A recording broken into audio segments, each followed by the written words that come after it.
Thank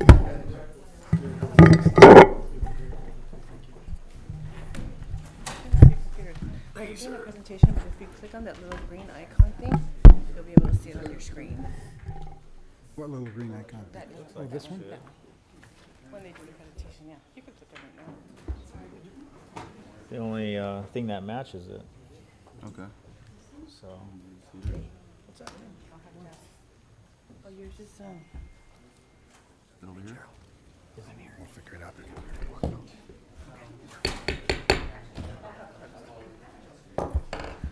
out. Morning, everyone. Today is Tuesday, May 21st. Welcome to the Los Angeles Board of Police Commissioners. Secretary, please call the roll. Good morning. Let the record reflect Commissioners Sobroff, Decker, Bonner, Figueroa, Villa, and Goldsmith are present, and we have a quorum. Okay, the first item up today is the consent agenda items A, B, C, and D. Are there any commissioner comments on any of the four consent calendar items? Do we have any public comments on any of the consent agenda items? Yes, sir. We have 2 comment cards on 1A, Okay, 3 on 1B, okay. 1 on 1C, and 2 on 1D. Okay, let's start with 1A. We have Michael Novick and Mr. Herman. Oh, I see Novak. I assume it'll show up.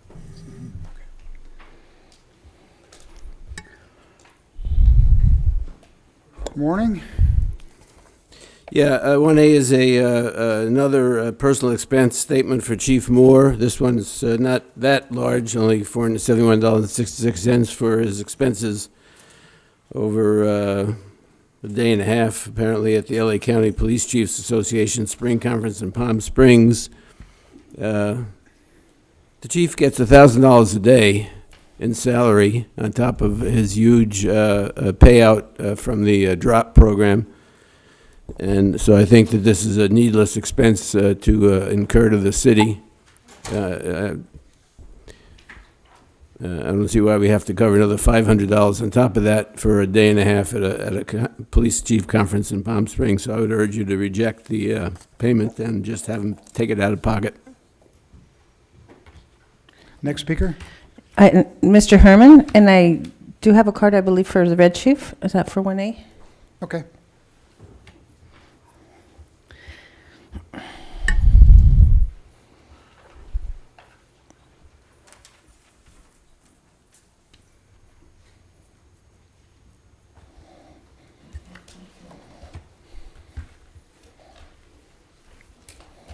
I'd like to submit this article for the record, please. I'd like to submit for the record Mr. Steve Soboroff, Mr. Alan Decker, Mr. Michael Moore, although in acting police, Mr. Mark P. Smith, Sandra Figueroa, Shane, and Carlos De La Guerra. Thank you. Okay.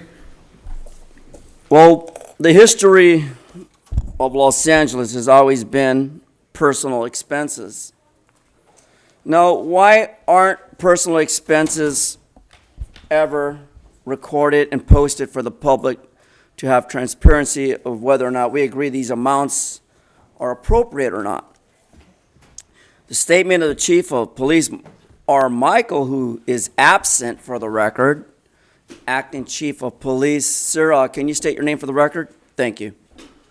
So you see, ladies and gentlemen, we're asking for a large amount of money here, $471.666 in change. And this is all about attending a Los Angeles County Police Chiefs Association. When I was in Sacramento, I went to the Chief of Police Association. It was a beautiful event. Well worth my time, my money, and my flight. Don't forget, fly Southwest. By the way, for the record, in the action of this association, as you know, during this conference, discussions about police activity, police engagement of a pattern and practice, And the whole basis of this conference was to summarize, don't fuck with the police. Next speaker. All right, Red Chief Hunt. I'm not too happy with all of these expenses, and I'm not too happy with the chief of police. We need to focus on LA, not the $400 and something that's going out to the chief of police for expenses, reimbursement, things like that. The $471 needs to come out of his pocket, and we need to stop all this malarkey and stuff like that and get down to the people's business in Los Angeles. Palm Springs, we need the chief here doing business. I don't agree with this, so please deny it. Thank you to Thank you, Red sir. Chief Hunt. Next speaker. We have no other speakers on this item. I'll move approval of 1A. Do we have a second? All in favor? Aye. Anyone opposed? Okay. 1B, how many speakers do you have? We have 3 speaker cards. Okay. We have Michael Novick, the Red Chief Hunt, and Mr. Herman. So here's another $1,700 approximately for expenses incurred on May 9th to the 14th, another 5 days that the chief was out of town. I think that you should stop funding these junkets for the chief. If the department can run itself without him, then maybe we don't need a chief. Maybe we don't need a department. This is $1,696.60 for expenses while participating in the Police Unity Tour Challenge Ride from Somerset, New Jersey to Washington, D.C. I don't know if that's a bicycle trip or, but if he can, cut loose for 5 days, maybe he's not really worth $1,000 a day you pay him on top of his drop pension. So I think you should not pay this $1,700, and you should tell the chief to stick around a little more if he really wants to run the department. Thank you, sir. The Red Chief Hunt. Morning, Chief. Welcome. We've been talking about you. Okay.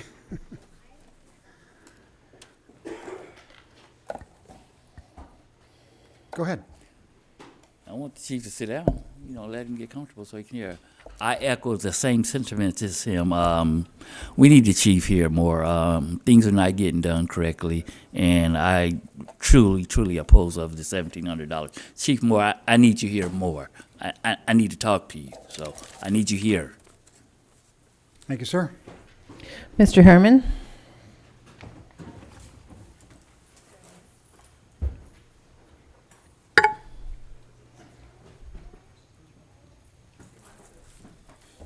Mr. Michael R. Moore. Good morning, sir.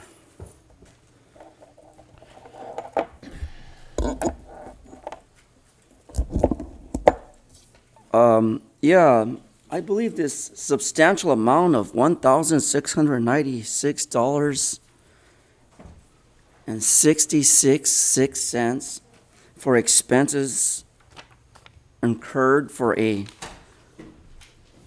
Oh, there we go. I'll wait for Mr. Michael Moore to sit down, please.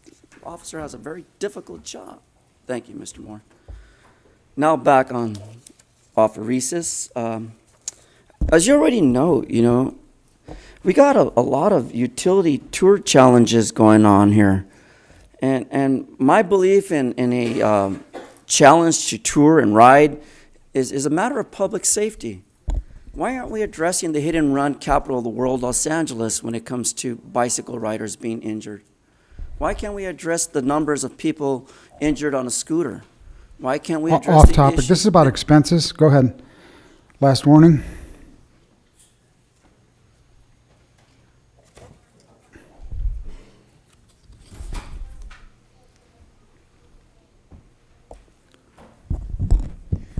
So then, let me go about it this way.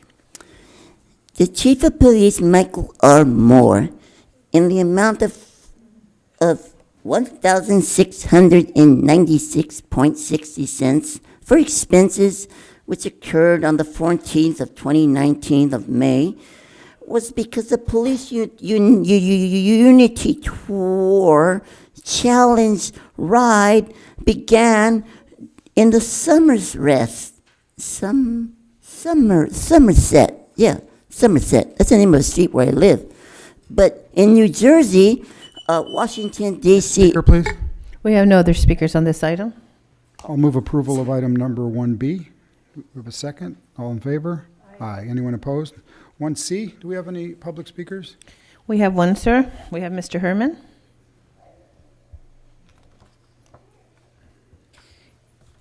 And we have Mr. Herman on 1D. Okay. This is item 1C, please. So the department report for May 21st, which was yesterday? No. I believe it was today's the 21st. Yeah, May. And it's requesting that under BPC number 19-01431, the board's action was asking the city clerk to report the records of the management officer. You know, I'm having a difficulty to understand why you want to obsolete and destroy original records of the Van Nuys Area Police Division. You know, I was involved in an incident with Mr. Spindler up there when the police Off engaged topic. in Van Last warning. Nuys. This is Van Nuys. Don't you have a police department in Van Nuys, Mr. Soboroff? And they're trying to approve the department's report on is it transmitted or transmit? Same thing, I think. Anyways, it says that the city clerk's records of the management office has requested to destroy original records and to obsolete these records from Van Nuys Police Department under BPC number 19-01431. And so for the record, Mr. Soboroff, I'd like to thank the department's report because it's sufficient and accurate to my misunderstanding of why we would destroy records and obsolete original records when the public is asking to have transparency at a time when there's been police killing incidents in the area of Van Nuys, along with those hit and runs on bicycles and the police that crashed their cars. But I'll surrender my time now. Thank you, Mr. Soboroff. Next speaker. Motion. I move approval of 1C. All in favor? Mr. Herman on 1D. 1D. Herman, you can start the clock, please. That's discrimination if you don't allow the public speaker to get to the podium.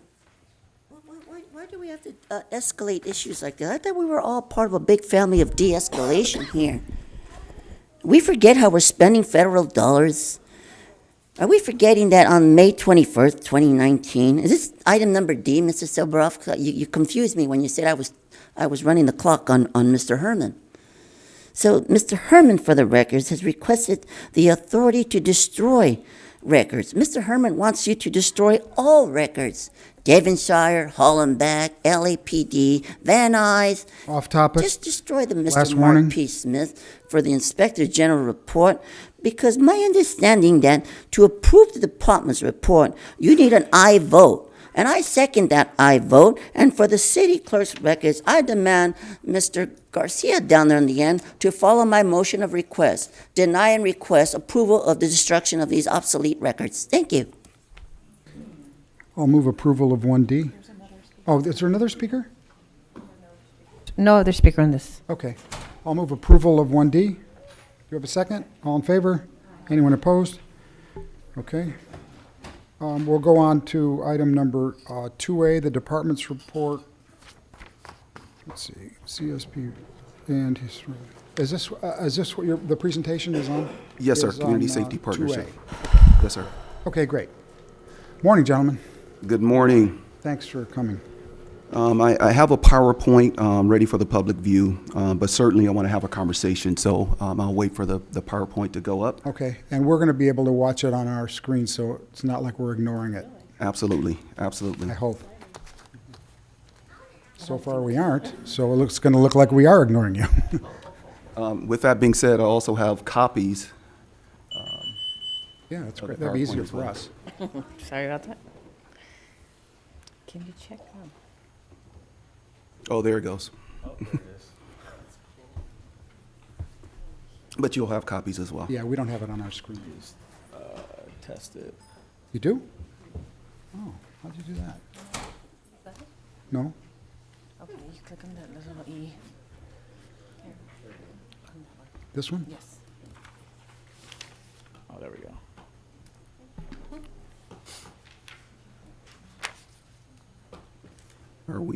Are we good? Yep.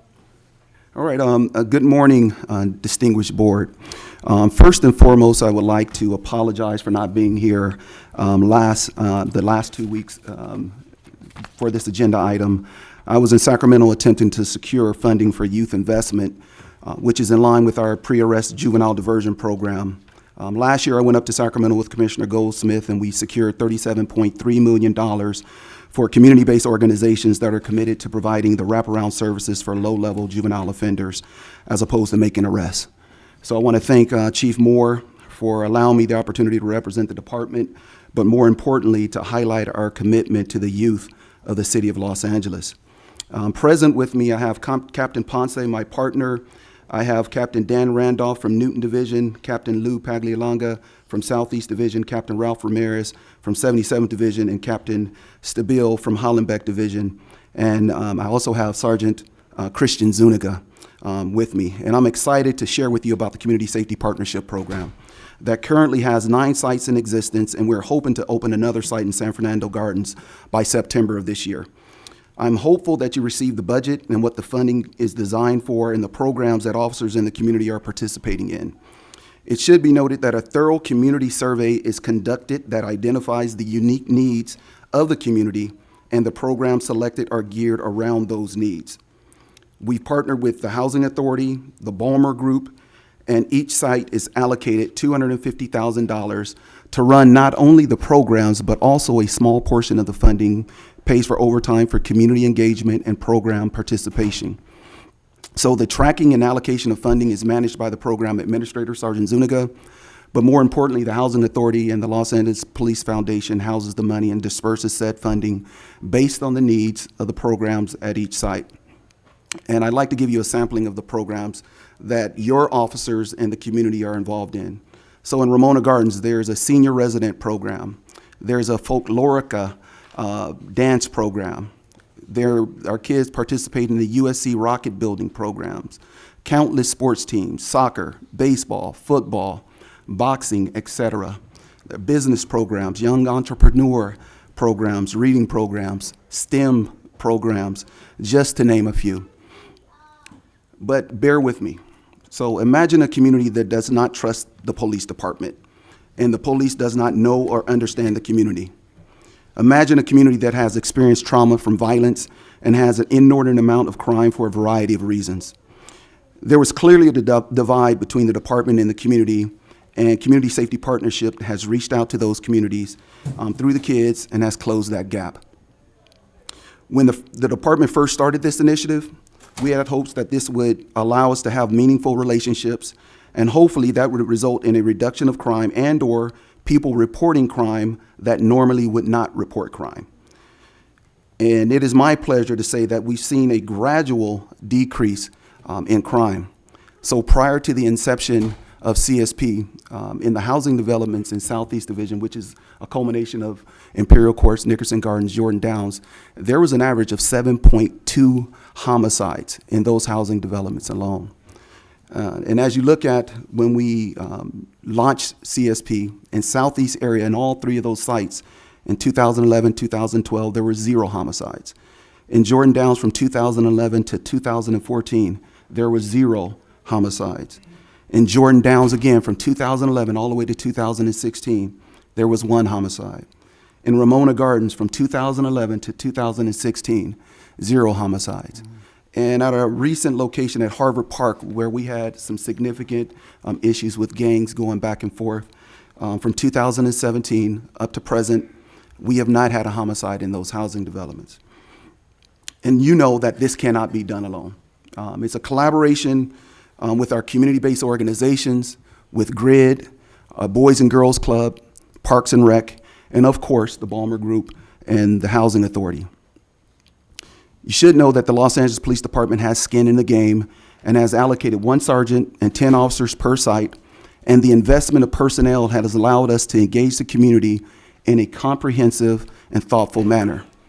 But really, what does that mean in real terms?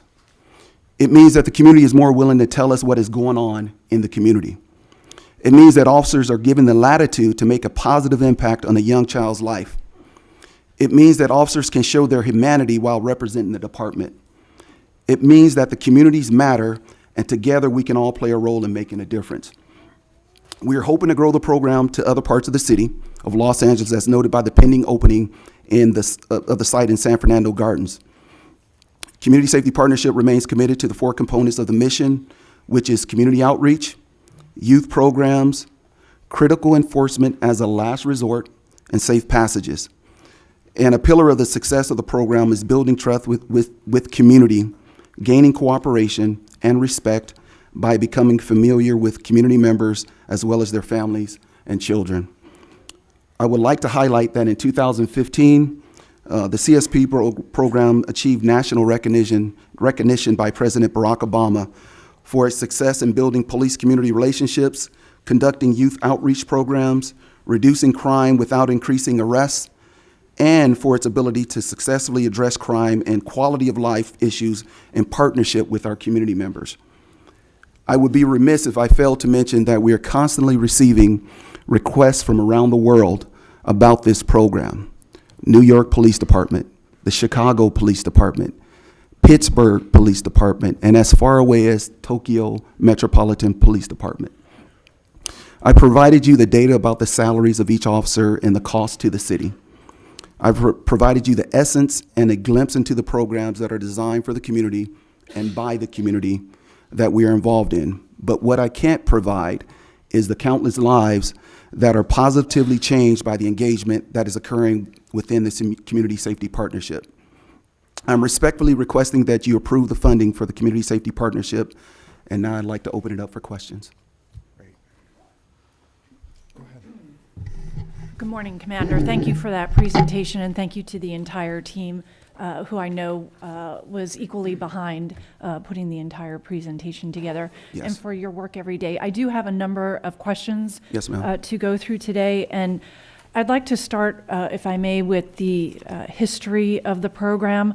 My understanding is that it was born out of the relationship with HACLA, or the Housing Authority, in their effort to improve the quality of life of the residents who were living in those projects, and that it was very welcomed by the residents. But can you give a little more context to that, if you would? Well, I will tell you that it was initially an initiative that started with HACLA, and the initial thought was to start it in Jordan Downs housing development. But they quickly knew that if you start something in the Jordan Downs housing developments, that the other housing developments would want the same type of program. I can't say with all honesty that there was no divide in terms of can we trust the police. It took a while for us to build that trust. And in any relationship, it takes time. And so I can say that first 18 months, and Sergeant Zuniga can talk to that because he was a police officer there in the initial inception of this program, and now he's actually my right-hand man in terms of the sergeant in the program. But yeah, it took time for us to build that trust. So there was some hurdles to get over, and it initially started in Jordan Downs, but it actually it folded into Jordan Downs, Imperial Gardens, Nickerson Gardens, and Ramona Gardens as well. Sergeant, did you want to add to that? Early stages as well? Well, good morning, everyone. Morning, sir. So I was working patrol in the Watts area we call Southeast Division for over 10, 12 years before I got selected. About 10 years before I got selected for the CSP program. And I had worked a couple other special units in between all those years. So when I was selected for the CSP program, along with 40 other officers, it was a bit of a hurdle to change the mindset, and I include myself in that, because we were asked to basically think outside the box. I know it's a cliche, but I mean, the rubber met the road when we actually try to do it out in the streets, dealing with real world, real life situations. You know, life's messy. And so the struggle was thinking differently in the sense of we were told, look, don't just do a just the facts approach, right? Don't just do this rigid police militaristic approach. We want you guys to be different, right? And that looks many different ways because every officer is unique, right? We're all individuals. But collectively, we overcame those hurdles. We saw the benefits of finding alternative ways to address crime and quality of life issues. It did take, if I had to put a number on it, it took about a year before we were collectively moving in the same direction, because if you tell police officers to think outside the box, everyone's going to think differently. And so anyway, it took some time, but when we got it together, we really, really saw some improvement, because I was around when they would throw rocks and bottles at you for simply driving into Nickerson Gardens, or they would put trash cans in the street so you couldn't drive down the street.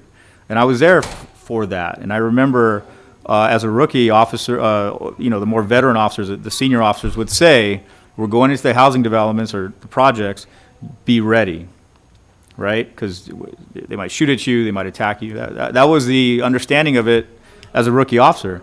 That is not the case today, just to fast forward and make my point. So we've come a long way. We are, generally speaking, a welcomed presence. We don't live in a utopia, obviously, but by and large, we are a welcomed presence, and that's because the same officers who are responding to the radio calls are also the ones that are connecting with the youth and the seniors and everyone in between with youth programs, adult programs, educational trips. We, in many cases, augment educational opportunities. Many of our officers are directly involved with funding youth that live in the Watts area and Ramona Gardens and elsewhere. We fund their private school education in many instances. And sometimes when donors don't come through to the extent we need, the officers themselves step up. Now, you won't hear them wanting their names mentioned, and they prefer to keep that stuff private just because they don't want the limelight on them for those reasons. But the history is this. There was a hurdle at the beginning. We came together as a group. CSP really, really started to shine after the first 2-3 years. We found a way to reduce crime without increasing arrest. We found a way to be present without coming across as a military or an occupying force. We found ways to soften our approach without jeopardizing our duties. And so while we had a rough go at it at the beginning, I can proudly say that we're welcomed in the community.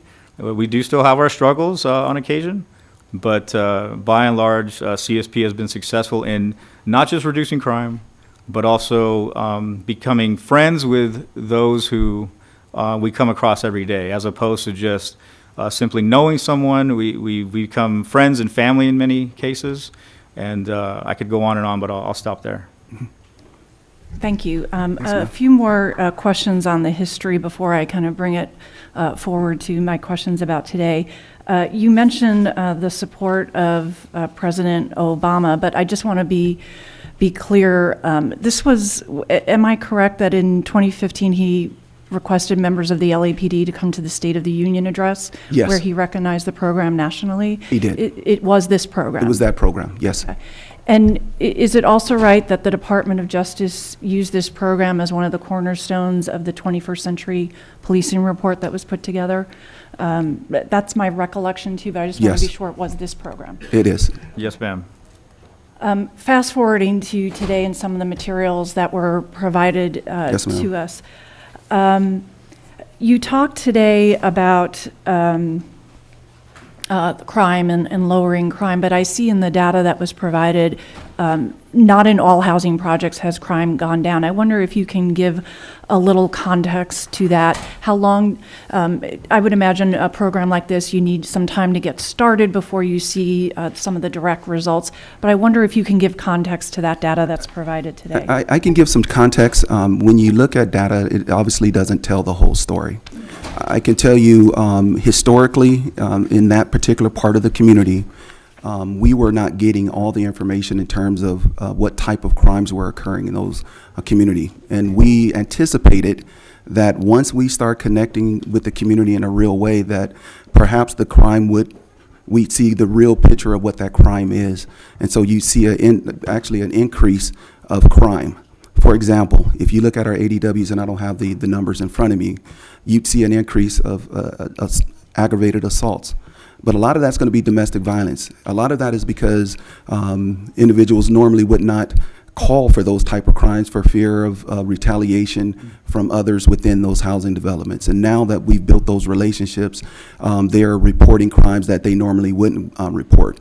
Property crimes, they're reporting property crimes that they normally wouldn't report because they're more concerned about homicides or people being shot. And now they know that, hey, a crime is a crime, and we need to know how to address those crimes, holistically.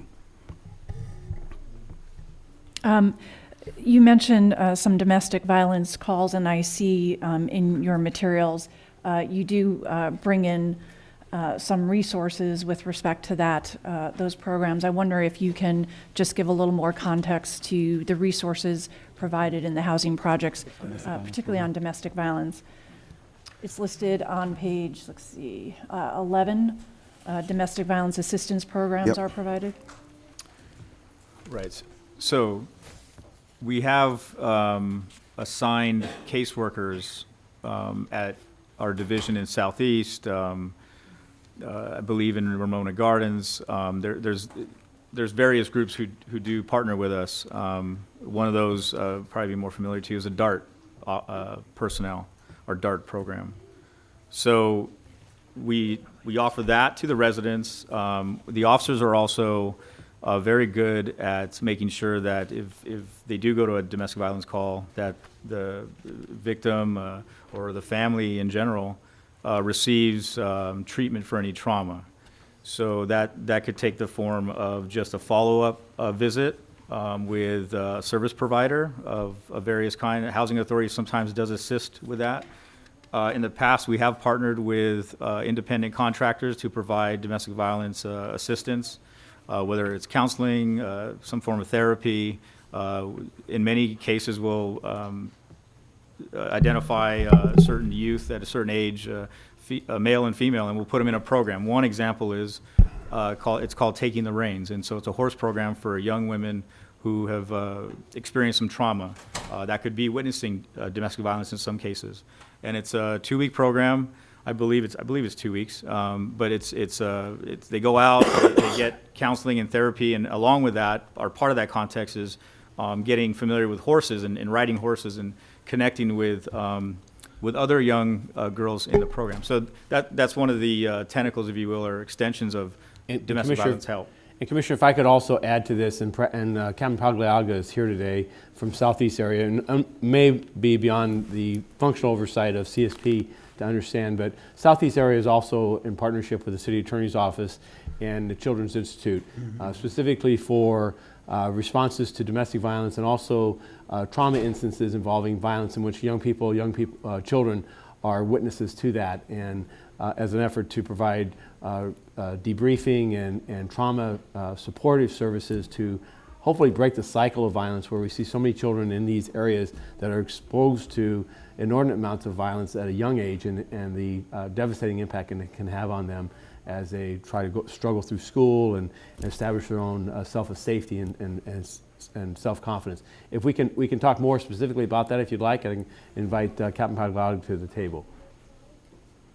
No, I think that answers right. my question. Thank you. All right.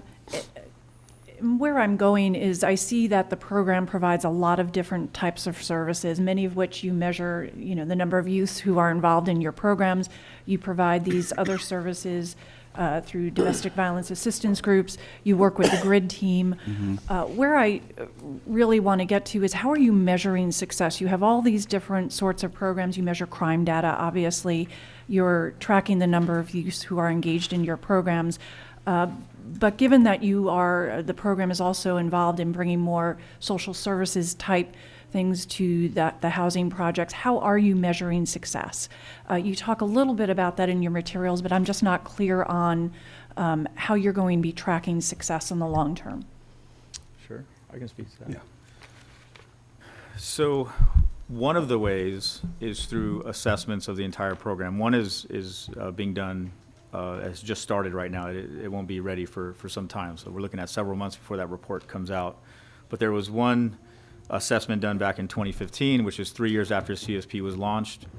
And basically how we measure it is we partner with groups who make it their profession to do assessments for programs like this.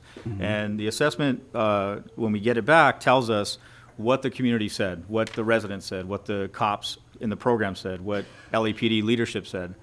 And we assess it based on their responses.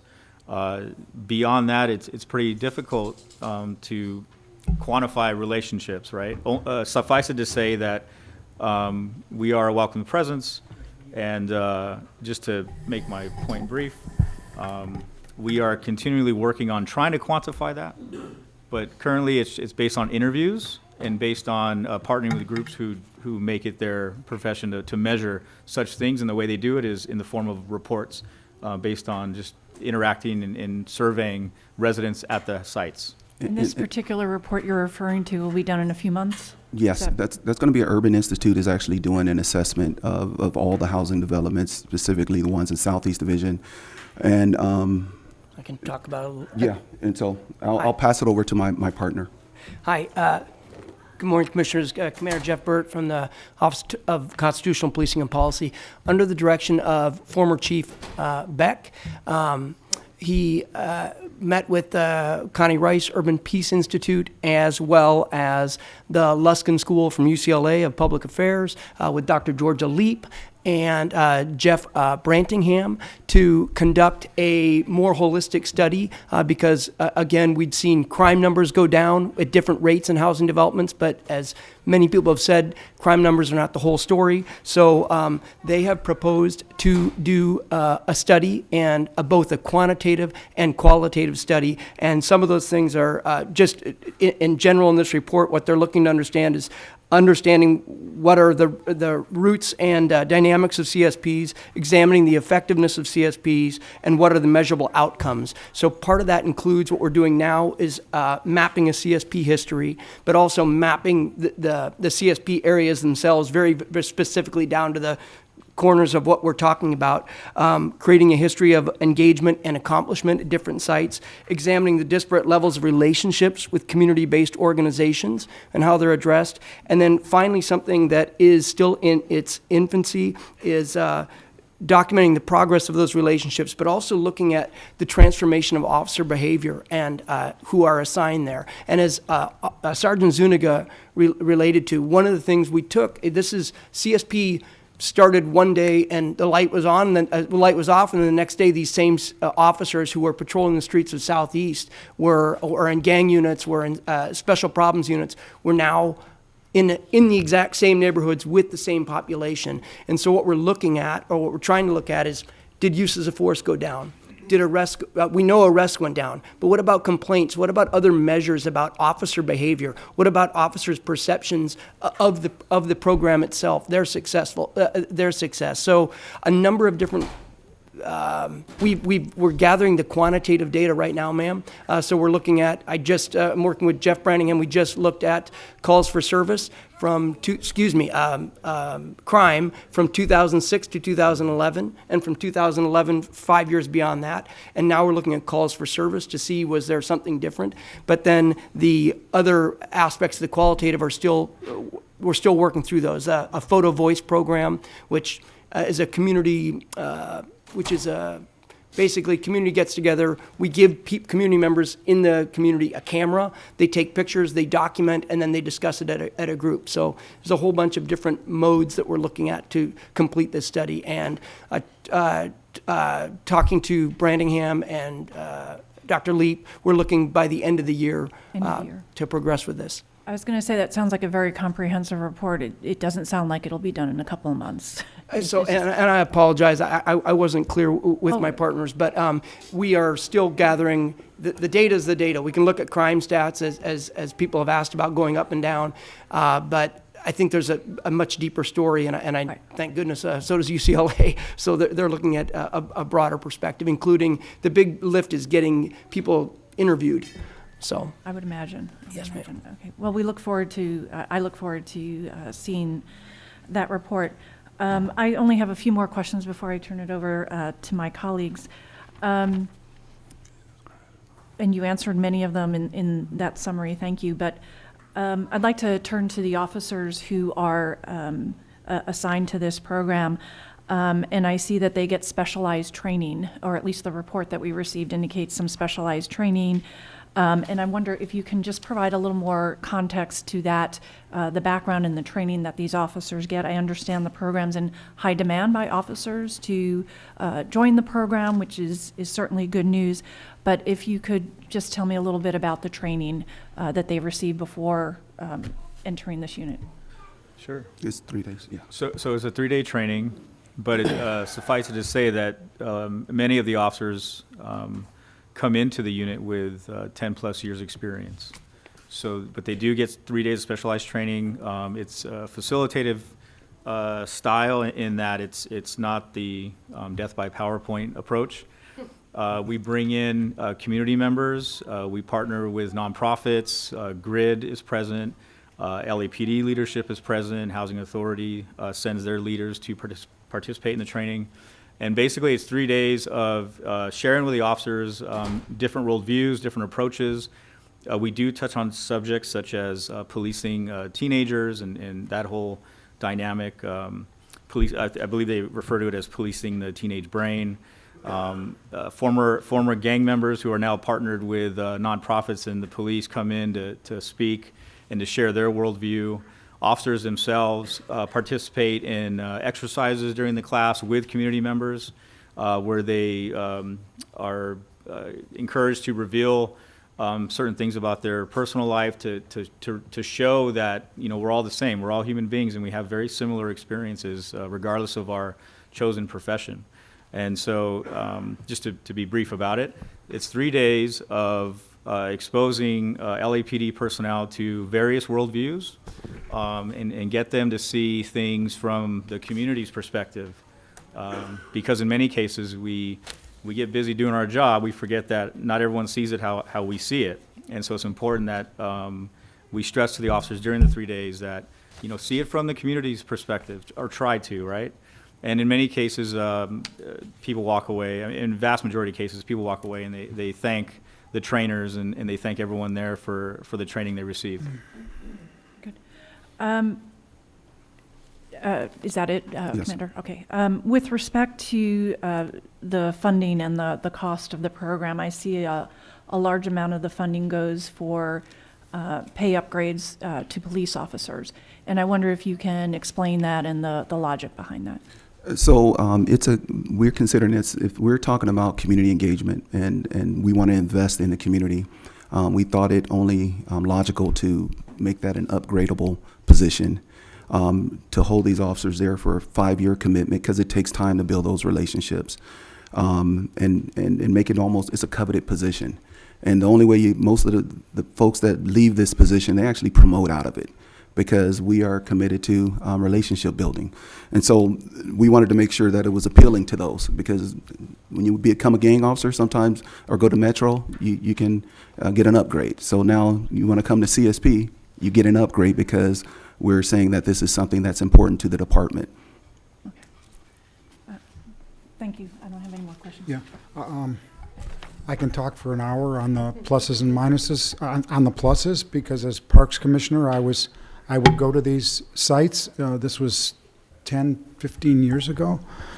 And we couldn't get Parks employees to work there because it was unsafe. Mm-hmm. And I saw what happened when the department went in, and I saw the results. And the results are astounding, remarkable, world attention grabbing. And to the chief's point, breaking chains of dysfunction, to where people will be treating people differently, and their kids will be treating people differently because the parents are. My question to you now is I just want to go to the other side. What's the hardest part of this now? What is the this works? You're taking homicides. I mean, okay, you can discount numbers and statistics, but when homicides go to zero, that's not just because homicides go to zero. That's because situations change within these areas. What are today's challenges? Things that are different, things that are new, that are coming in, that are challenging in the different projects. Yeah, you can speak to the So challenges. every housing development, every CSP zone, sometimes we refer to it as a zone or an area, is different. There's subcultures within the larger culture. So while it's not a big challenge, it is somewhat of a challenge when we implement or launch a new team into a different part of the city, right? Because what we don't want to do is take a cookie cut approach. The dynamics and the setup and the approach in the southeast area, the Watts area, is not going to be the same as San Fernando Gardens or Ramona Gardens or other areas in Newton Division, right? So the challenge, today's challenge, is as we expand, being able to adapt quickly and understand and assess the needs of the community in the areas that we are expanding to, and we welcome that challenge. It's taught us a lot, and again, it adds to the diversity of the program and our entire philosophy, which is we will adapt to the needs of the community. So it is a challenge, but it's something that we've been successful at overcoming. And I would just add this: we extend our hand, and we want to hit the reset button with the community, and in many cases, they hit the reset button with us. But there are those who don't do it so readily. And so it is a challenge, and understandable. It is understandable because we are trying to address or overcome hundreds of years of history. But we welcome that challenge as well. So there's two challenges. The second one would be when we extend our hands, sometimes they don't extend it back, but we don't give up. And in the end, we've proven to be successful. Wonderful. And if I could add on to that, I think the challenge for the department is that we want to replicate this throughout the city. The chief's goal is to push this to other parts of the city. And I'm telling you, when we do interviews, it's not a lack of officers that want to be a part of this. And so the challenge going forward is, how do we replicate this throughout the city? We've already done an analysis of potential locations throughout the city, because it's wanted, it's needed by the department, it's wanted by the community, and I think it's a great model. I mean, it goes hand in hand with the chief's goal of pre-arrest juvenile diversion. It goes hand in hand with really building long-lasting relationships. So I think the challenge for the city as a whole is, we know it works. So I'll leave it at that. We know it works. Well, you are getting support from the city, and more support from the Yes. city. You are getting support from the government, more support from the government, and I know from my other activities, and I'm sure Commissioner Goldsmith will say this, that the philanthropic world looks at this and saying, if you talk about cluck for the buck, this is it. And there is great interest and watched very carefully in the community. I think you've made a lot of friends and hopefully a lot of sources to continue doing and expanding. Commissioner Goldsmith? Yes. Yeah, thank you so much for this report, and Commander Woodyard for all your work around youth diversion and CSP as well. Yeah, really, I'm just so excited to get a little bit of an in-depth taste, and would love to do more of this if possible. In particular, would love to know how the Commission can be supportive of the vision of expanding and understanding that there are resource challenges, but also sort of strategic challenges about where you go and how you replicate it in different types of neighborhoods. But just really interested in learning more about that and how we can be supportive of that. And also curious. Commissioner basketball team, there's 5 of us we could take on. You guys could put I'll it totally together. join a soccer team, actually. I love There we that. go. But I'm also interested in the UCLA study, if you just have a sense of the timeframe when results might come back to us or to the public. Ma'am, I don't have a end date, because I know there's still, on their end, some funding issues for the depth of the report that they want to go to, so. Okay, maybe we can help with that. But I Commissioner, it's our hope by the end of this year. You've heard timeframes in the report as early as October, which I think is overly ambitious. The data side, the hard data, has been collected. Commander Burt's been working alongside the colleagues from that's been assigned for this from UCLA. The qualitative side is what remains, and it is a work in progress.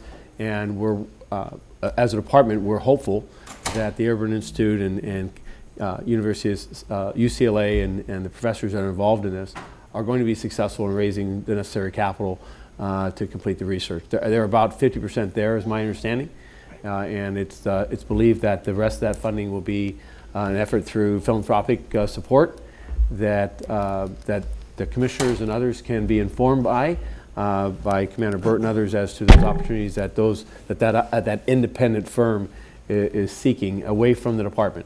And should that be acquired during the course of this summer, which I anticipate there is much support for this, we need to get the research done. The 2015 snapshot is just that, it's a snapshot. The challenge with this event is that as this program matures across multiple sites, as the sergeant indicated, they're all unique. And just as we see startup issues, we also want to understand duration issues. What happens to a site over 3 to 5 to 7 to 9 years? What happens when leadership changes? What happens when there's crisis, and how those crises, how are they differed from Harvard Square to Nickerson Gardens to Jordan Downs? We've not seen, for instance, in our crime reduction, we've seen generally good and actually extraordinary results at a number of sites, but not uniformly. Is there something the research can tell us about that? Lastly, this issue of public trust and the sentiment within the community, as well as the sentiment by the officers. I'm really looking forward to understanding that. And it's really not because it's an A score or B score, but because it's my experience that each of these identifies strategies that the department needs to understand, working with HACLA, working with community organizations. What adjustments do we need to make to a program who's in its initial phase, programs that may be 2 to 5 years in duration, 5 to 10 years in pace. So there's a lot of complexity behind this, but what's critical is that this is a major element to the department's efforts to build trust, to deal with, and when people ask, how are we dealing with implicit bias on the part of our personnel? How are we dealing with areas of trust in our communities, those particularly ravaged or most heavily impacted by violence? And seeing the presence of officers at times as a challenge to their sense of security. And instead, we believe this program is showing that the presence of those officers can be a reinforcing sense of safety, of assurance of concern and empathy, and that social contact that occurs in these settings, supported by enforcement as necessary, and safe passages and engagement, that the outcome of this is improvement on all sides of the dilemma. But this is complex. I would welcome that and invite commissioners to ride along and participate at individual sites. I think that 2 hours there or a half a day would be powerful. Absolutely. And understanding that the nuances of this and how we talk in very high levels here, and we make references based on experience and our feet on the ground understanding, and it's hard to convey the depth of that or strength of that signal without you seeing it in action. Thank you. Sandy? Yeah, hi. Morning. Good morning. We've come a long way since I've been on this commission, and I was watching primarily the program in Hollenbeck. And my question is, Sensen, and I heard you say something, but I really couldn't hear. What is the role of gang and narcotics and Metro in this program? And how are we communicating to them all this great work that we're doing? Because if they're not in it, then they're on the outskirts of it. And I met with a bunch of kids last week, and they live around where there's CSP programs, but they still get stopped by Metro and gang and narcotics. And so how are we, you might not be able to answer that here, maybe we could do it another time, but just give me a feel for what's going on and how you communicate this great program to them. Many of the kids might be in the CSP program, but at the same time, they're being stopped by these other departments. And then And then the last question is, what do you mean, how are you teaching cultural competency? So, And what does that mean to you and this program? so Commissioners, if I could, what we have here today is Community Engagement Group. I've asked to functionally and structurally oversee the strategic development of Community Safety Partnership. I think it's important as we mature this program that it not just be a grassroots effort, that it have structural bearing. But I also have here today the captains of 3 of the areas in which CSP is on the ground. And I think, and I would invite them to the table, maybe some changing out here, because it really is the role of CEG in seeing the development and support of this program is critical strategically. But it's also critical that at the local level, an area commanding officer understand the program and its attributes and how it is to blend in and how we deal with cultural shifts with gang officers and narcotic officers and rank and file patrol. So I would invite all of them or any of them to the table to talk. Captain Pagliaga, you probably, Southeast has the longest investment in this, but Captain Ramirez and Captain Randolph, all of you are qualified for this answer.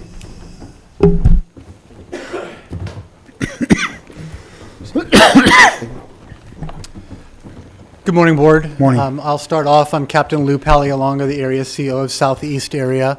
CSP is a very large part of my command. I have 1 lieutenant, 4 sergeants, 40 officers. It represents about 12% of my command in 5 of the most critical areas in my command. As the commander mentioned, Nickerson Gardens, Jordan Downs, Imperial Courts, also Avalon Gardens and Gonzac Village. To your question, ma'am, about how does Metropolitan weave into that, that is an ongoing conversation that we have with our CSP partners, and I'm fortunate enough to partner very closely with the Watts Gang Task Force. And it's been an evolution where in the past, Metropolitan Division has not been welcomed in the developments. They have been seen as a hammer and treating everyone as a nail. They're very good at enforcement. Maybe even too good sometimes situationally, and that is very much understood. I'm excited about the conversations that we've been able to have, and Ms. Decker, you've been numerous times to Watts Gang Task Force, and you know that can be vibrant, but it's been very productive in how we deploy them. Earlier this year, at the beginning of the year, Southeast area crime was phenomenal. We had 0 homicides until March. Single-digit shootings with hits, and at one point, no person in Watts was a victim of gun violence. However, in March, it jumped off because of a gang war between the gang in Jordan Downs and Nickerson Gardens. That was a very good opportunity for me to interject Metropolitan Division in a positive way for one of the first times with community invitation to come in, to keep people alive, to have that presence there. As the commander and How do you define community invitation to come in? Asking them, actually, at Watts Gang Task Force, can we get them here? Can they please be here to protect us? Can we please see the visible presence? You guys need to be here, there, or the other place where they would strategically share information where we should deploy best to avoid retaliation shootings. In total, there were 4 shootings that are accounted to that. I have worked in Southeast now 4 times. The first time as a homicide detective in the 90s, where one of those shootings would probably result in 12 murders and upwards of 50 ADW shootings before it somehow, some way, mostly by luck, the feud would stop. With CSP partnering with our gangs and partnering with Metropolitan and being that conduit, we've very productively solved this very quickly. It's always on our eye, but we have not had a shooting there attributed to this gang for several weeks now. Ma'am, I might be able to speak a little bit about in Ramona Gardens. I've been at Hollenbeck for about 5 weeks now, and I don't typically get Metropolitan Division assigned to Hollenbeck area. So specifically, I think I deal with how do I integrate my gang enforcement officers with CSP. I think that's one of the challenges. So I think it's pretty simple. It's not complicated. We got to get our gang officers to come to more of our CSP meetings, start doing more engagements with Ramona Gardens, and just having that balance. And I think this is important for the commission to know that CSP has been extremely successful Sir, you asked like one of the biggest challenges. We do really good with the youth and getting them engaged in a diversion program, but one of the challenges is the hardcore gang members. How do we, with GRID and SEA, how do we reach those guys that are still responsible for some pretty serious crimes? And so we still, as commanding officers, we still have that responsibility of some enforcement to make sure that the more hardcore criminals know that, hey, we're trying to find a balance here as an organization, that we have CSP, but we're also going to hold people accountable. But the key is getting our gang officers to come to some of those meetings too, and just making sure the younger officers really understand who they're dealing with. Not everyone is that hardcore gang member. And just to add on, CSP is going to be the relationship building. Their main role and responsibility is relationship building. They're still police officers, so if a crime occurs, and they can make an arrest, but that's going to be last resort. Now, with that relationship building, if there's a gang issue, that's why we have a gang unit. If there's a narcotics issue in that particular footprint of the community, that's why we utilize the narcotics unit. But make no mistake, community safety partnership is about relationship building, and critical enforcement is last resort. Commissioner Bonner? Oh, I'm sorry. I was just going to mention, in regards to our 77th, as you mentioned before, where we have Harvard Park, it's night and day from where it was when you were in charge of the park system. And now we're seeing hundreds of family members coming out and enjoying that park, where it was a strong gang hold for a local gang, and now they're willing to work with the officers. Our interventionists, our GRID, when we have an issue, they're able to come in and deal with the interventionist first in order for us not to be that confrontation. Once it rises to the level where law enforcement has to take action, then we're able to come in. But at that time, they've already seen both sides of the story. And the other aspect in regards to our Metropolitan Division, they're taking a much more active role where our CSP are actively involved in coaching a lot of the young sports and the kids in the park.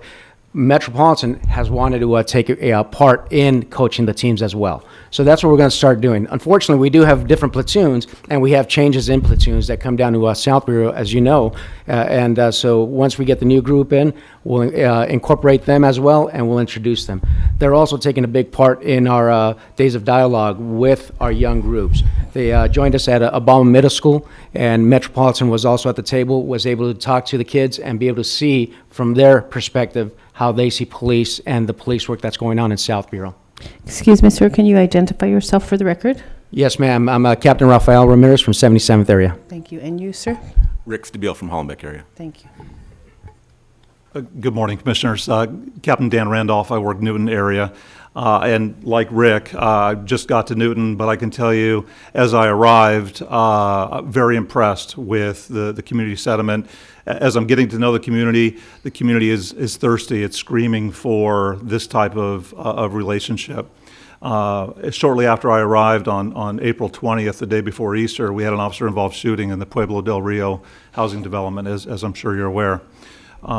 It concerned me greatly, the relationship, and this was seemingly something I was looking forward to seeing afterwards, seeing how good is our relationship. This was a good test, I think, and quite frankly, I was very impressed with the community was nearly apologetic for the actions of a few rogue people within that development, and its resiliency, it's the way things got back to normal was impressive, and where I thought that I was going to have some very severe command issues and deployment issues and community relationship building, it really screams to the success of this program, because I didn't have those issues following that shooting the day before Easter. Thank you.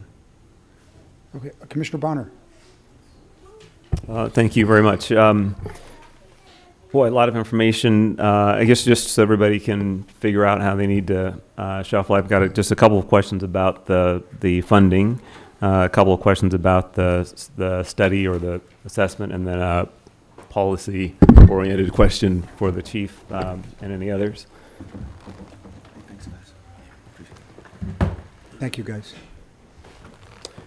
First, going just back to the materials that were presented as part of our information today and laying out the the funding commitments between the department and Housing Authority in Balmer. One question about the Housing Authority and the Balmer contributions. The way they're presented here as the $250,000 per CSP team, is that a joint contribution between HACLA and Balmer, or each of them? What's the? It's not going to be a joint contribution. So for the Housing Authority, they are only committed to housing developments within the city of LA. So that's where that $250,000 per site comes from. For the other locations within the city of Los Angeles, such as South Park, Harvard Park, that's where the Balmer Group comes in. So that's $250,000 from the Balmer Group for those other sites that are outside the housing developments. Okay, and the Housing Authority resources, those are public dollars that are at some point appropriated through the council and so on? Yes. Okay. And is the breakdown of contributions, is it the same at each location? In terms of the department, is investing about $9 million a year, and the Well, I initially said $9 million a year, but when I did a comprehensive analysis of the 90 officers that are a part of this program, you're looking at about $29 million, $580,000, $603 that LAPD is contributing in terms of personnel. So when you Commander, break why don't that you out, explain that variance? What goes into that total cost versus what was quoted on the correspondence? yes. So what goes into that total cost, as you break out the police officer 3 position, we have a total of 40 of those officers. And when you include the cap, that's going to include their insurance and things of that nature, you're talking $315,000 per officer per year investment from the city. So you multiply that by 40, that's $12 million or so. And then you upgrade those P3 plus ones, it's going to be the same, about $13 million for P3 plus ones. And then you have 8 sergeants, it's about almost close to $3 million. And then for 1 lieutenant, that's including their insurance and things of that nature, about $439,000. So a total investment about $29 million invested in man personnel. And so that's about $29 million the department contribution, and then you just extrapolate out the $250 per site from the other donations, and that's the total CSP investment. No, the total, that's going to be the total CSP investment, but that $250,000 is a contribution from the Housing Authority and the Balmer Group, which is specifically designed for programs for the kids and things of that nature, and overtime issues. Right, but what I'm saying is that when you add all that up in terms of the total investment between the department, Housing Authority, and Balmer, you're taking the $29 million, you're taking the $250 right per site, and you add all that up, and that comes up with, I don't know what that is, 40-something million probably, roughly. I would total say investment. I would say if it's $250 per site, I would have to do the math, but Okay. just times not 8. And then add that to the $29 million. So I can't do the math on the top of my head. But I'm just, at least in terms of how you get that number, that's Absolutely. that's the equation, right? Yes, Okay. sir. And then going on to the just a question also operationally. Commissioner Decker asked about the training, and that was helpful information.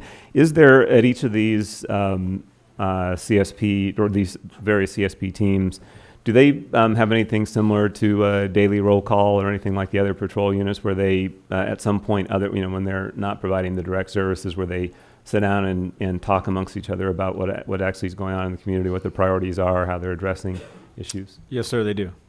Can you explain a little bit about, or how that, is it the same as daily roll call, or is it different, or what's it called, and how's it work? So, the sites vary in many ways. They vary in many ways in the way, every division has its own unique culture and their own meeting times and places. But generally speaking, everybody does roll call, and that includes CSP. Some CSP teams will join a patrol roll call, and so there's that interaction and the sharing of best practices and sharing of information. Some CSP teams mix it up, and one day they'll do roll call just with CSP. Someday, the next day they'll do a roll call with patrol. They do adjust their start of watch in response to community's needs, but they do conduct a roll call. And what takes place in those roll calls is, pretty standard in the sense of the team itself will discuss issues that may have happened the night before, things that are going to be, that they're going to have to deal with in the current day that they're meeting on, or meeting for. Or they'll discuss future events, future programs, future, issues they foresee coming down the road. That could be a major event in the form of a community barbecue. It could be they get information about a large gang party that might be coming up in a day or two. So what they'll do is they'll begin discussing how to do outreach and connecting with folks that are going to be at some of these things that may cause a large police response. And so what they try to do is they'll have a discussion on how to head that off and minimize things that might normally occur, large police response, helicopters, the media. So they'll reach out to community stakeholders, and so things like that are discussed at roll call, along with them taking an account of the officers present for the day and where they're going to be assigned. And so you mentioned that the CSP officers sometimes attend the daily roll calls of the patrol officers. Does the opposite ever occur as well, that when someone, whether it's Metro or someone else is going to be active in an area, do they ever affirmatively reach out to the CSP officers for information and discussion of how the situation may be approached? I've seen that occur. It's not a regular thing, but it does occur from time to time. We also have had visiting agencies and civilian groups of various kinds join our roll calls. So yes, it does occur. Okay. I want to just going on to the assessment. I'm saying the assessment, although I'm trying to clarify if there's one or many.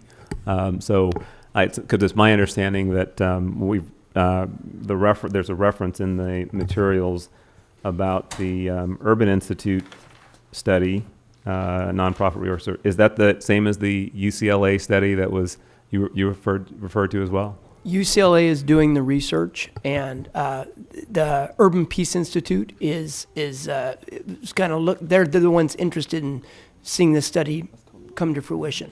So there's one study, multiple parties feeding into one study?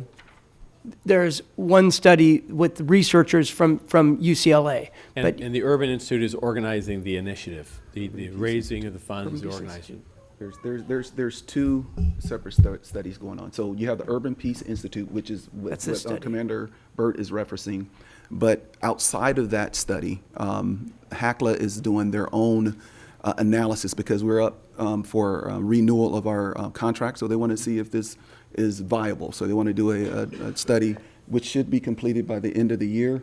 And that's going to be with the Urban Institute. So Urban Peace Institute is what Jeff is referring to, but there's another analysis of the program from HACLA, and they've done it before with Urban Institute. And so we just had a meeting, was it last week? Yes. The first meeting, and we're anticipating that this study will be done at the end of the year as well. But this is something outside of. So there's at least two studies in the universe of studies or assessments. Yes. There's the HACLA one that you're describing, and then this other one which is affiliated with UCLA. Yes. Right, okay. And one question about each of those, I suppose it's relevant, is in terms of the scope of those assessments. You know, that sometimes the quality of what you get out is determined by what inputs you feed on the front end. So can you speak to what exactly they're each going to be? And it sounds to me like the scope of the HACLA study may not be defined as of yet, and maybe there's an opportunity to. It's defined as. Okay, so because what I'm wanting then is to understand is what is the current scope, and also is there any opportunity to influence the scope at this stage, or are we so far into the review that maybe that's not appropriate? So why don't we address them each one at a time? Sure, I'll go first. I'll let him look at the scope of it. First. We'll go with HACLA first. Okay, Yes. So the Urban Institute study, and these are the broad categories. And that's the one we're referring to as the HACLA/Urban Yes. Institute. Right. Got it, okay. So the broad categories are perceptions of public safety, police community relations, community engagement by police, youth engagement, suggestions. Near the conclusion of it, they'll provide suggestions for strengthening CSP, and then it'll also include crime trends. So those are the broad categories of their scope of work. Each category has subcategories where they unpack those things. We just met, as the commander said, we just met with them to get the ball rolling on the study. I'm starting to receive requests for certain data And so as that comes in, the study will get completed, and the Urban Institute is telling us that they can have a first draft September, October, probably more October realistically, but we're looking at near the end of the year. Thank you. And I'm anticipating this study is not going to be as, Mike. I'm anticipating this study is not going to be as comprehensive and a deeper dive that Jeff was speaking about, because we're going to turn this one around rather quickly. And this, again, that's HACLA's doing in terms of wanting to do a study. Can you speak to then describing what the UCLA study, the scope of that study will consist of? Yes. Yeah. So UCLA, again, is doing the study. The Urban Peace Institute is staying out of the design of the methodology of that study. We're leaving up to UCLA. UCLA, we are looking at interviewing 4 different things: key participants, so the people that are on the receiving end of CSP services. Quantitative data, as I discussed. Internal participants, in other words, the department, the men and women who have been participating risk from a command level down to the officer level, and then external participants as well. So those other entities, the schools, the other nonprofits that become part of this. They're also looking at 2 comparison sites that do not either receive CSP funding or resources or grid resources. They want to look at, and they've not identified those sites at my last discussion, but they want to look at 2 different sites in LA County to compare and say, what is their, identify sites that have similar gang problems, school climate, resource availability, even population composition, to see what kind of how is CSP working, and then asking a whole bunch of those questions. How have the goals and that sounds like what you're asking, but how have the goals and objectives been implemented? How does CSP operate programmatically? How is leadership? What does leadership look like now and at the very start? And what is the residents' perceptions of CSP? And then if CSP is affecting various measures of crime, violence, and community health. Chief, will you describe, and I guess we can acknowledge Connie Rice's participation and recommendations here? Certainly. We owe a great debt of gratitude to her and the Advancement Project. Their early work with Chief Beck and retired Chief Pat Gannon and now retired Chief Phil Tingarides, Amada Tingarides. These are all early innovators in the sense of the initial formation of this initiative in 2011, actually before that, but it's hitting the ground in 2011. And she also is anxious to see this study because as she's witnessed its evolution over the last now 7-8 years, she believes, and I concur with her assessment, that there's undoubtedly areas there to explore and understand how it's been implemented, strengths and weaknesses of that implementation across the various sites. And so I can't, she remains outside the evaluation of this, right? Because obviously in bringing this to bear, or birthing this initiative, if you will, that she's got a certain built-in bias, as the department does itself. And so she's on the outside of this current research initiative, but she's watching it closely, and we talk regularly.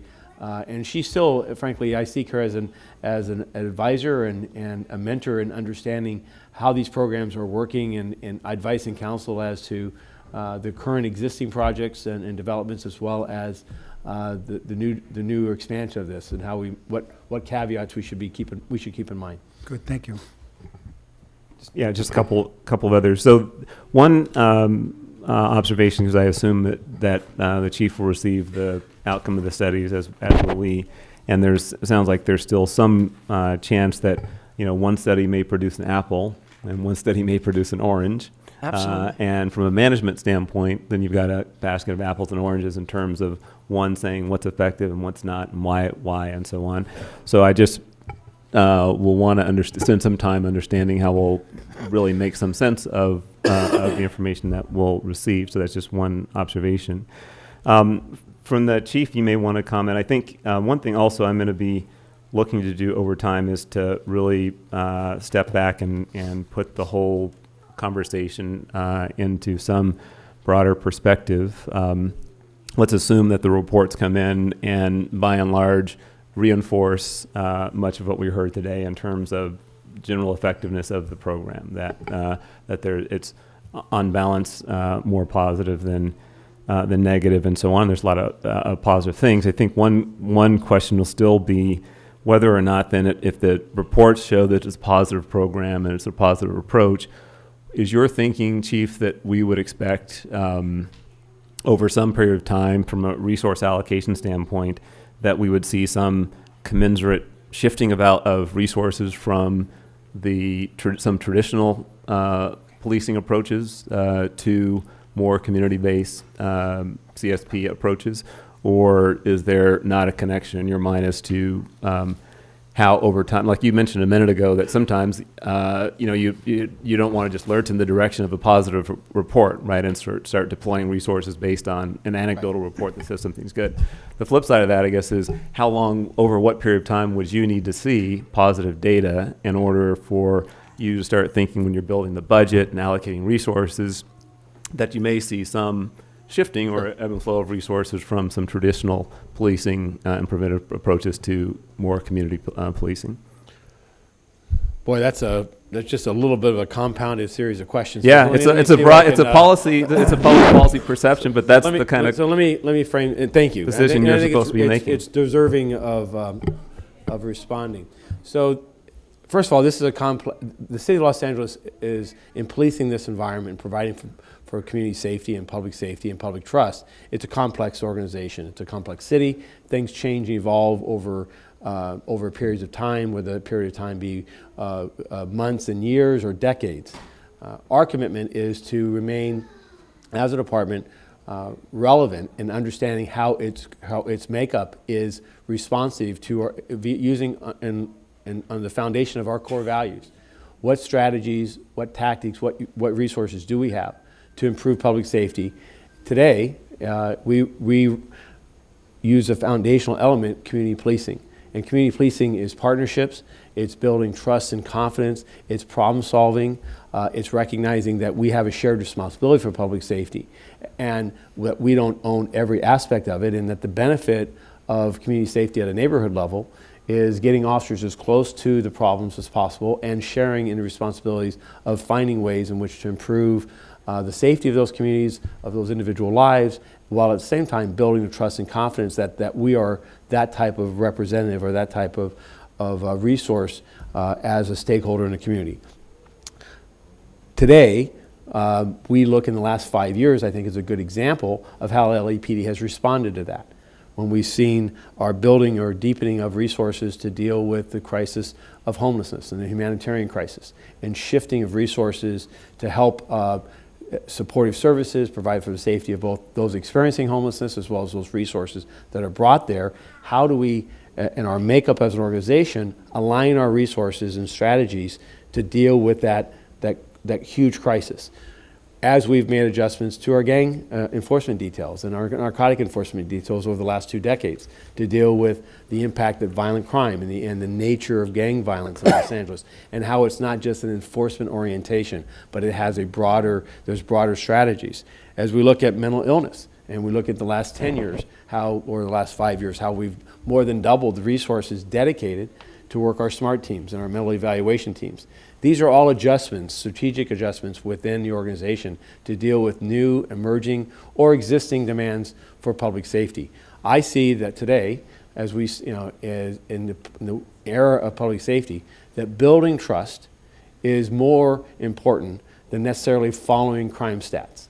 That whether or not Part 1 crime is up or down, crime that's oftentimes underreported, is not the measure of our success. Our success is really the public sentiment of how they trust and do they feel that the organization's earnestly engaged in them. That's benefited when we have neighborhoods with cops talking with kids and officers dealing in partnerships with neighborhoods and communities and sharing with them how do we collectively work together. The Watts Gang Task Force, I think, is a perfect example of a weekly meeting of all the stakeholders coming together and finding ways to deal with with long-standing issues, but also emerging and changing landscapes. The Community Safety Partnership, I believe, is our latest example of an area of initiative where in the last 7 or 8 years, we now have nearly 100 of our personnel dedicated to aligning to a neighborhood-based, micro-neighborhood-based, long-standing relationship-building solution that isn't the sole solution for that community, but is meant to be the integrator of existing stakeholders within LAPD as far as enforcement and problem-solving initiatives, as well as who within the community, what other parts of public government and NGOs exist to help build the resilience of that community, to build its safety of that community, and the confidence that people can live productive lives under a safety of a community that a city should provide for, and that the police's presence there has a dosage and has an application that builds trust. We don't always get it right, but that when we get it wrong, we've got some level of trust that we can, if we mess up or if we make a mistake in an area, that we can resolve through that and have conversations that bring us back. Because the community doesn't always get it right either. And there's elements within the community that may fail in the contract of how do we build for that safer neighborhood. So that perspective is what I'm looking as a chief, and my commitment to this commission and to the mayor and to the city was that in building trust and building engagement is to have these type of investments and not be solely driven by what our enforcement posture is and how many more resources we can put on that enforcement posture. We've got to think more broadly than that, just as we do with traffic, just as we do with every other social ill. There's no one solution. And CSP, however, is, as President Obama recognized, it is 21st century policing in its foundational makeup because it does require it requires an officer to have the emotional intelligence, to have empathy, to look beyond just tactically what am I doing, but strategically look to how do I build trust.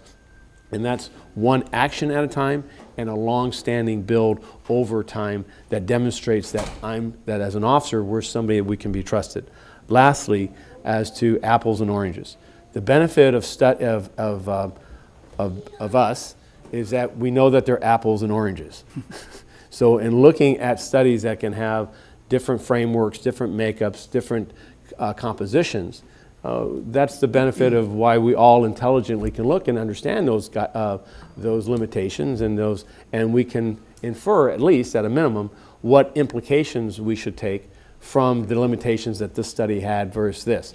And I look to, frankly, 2 independent groups with HACLA and with university-level researchers to see what did, from their perspective, because we all have biases, we all have our own ideas about what a framework of this should be like, what did they find and what variations?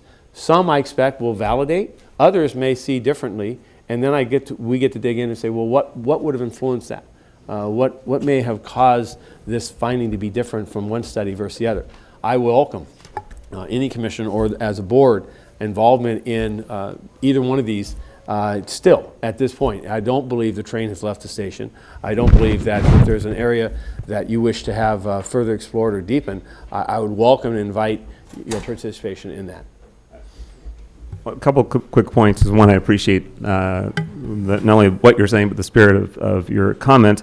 I would say a couple things. One is, with regard to the studies, and my question also about how you envision how much study and how much time you envision it taking to really figure out the proper role of this kind of program. I reflect a little bit on the 90s when, during the 3 strikes era, and it took almost 20 years of studies and reports as a community for law enforcement to start to realize that it wasn't just all about building jails and locking people up for longer terms. I mean, it took a lot. I'm speaking in broad generalities, but I'm pointing that a shift in mentality and thinking takes a long time, right, in terms of the approach to the problem. And so I would want to make sure, or would hope that that we're able to put thought into these studies so that there's some early returns so that we can, when I'm thinking about the calibration and the deployment of resources, that at some appropriate point in time, that these types of programs be fully integrated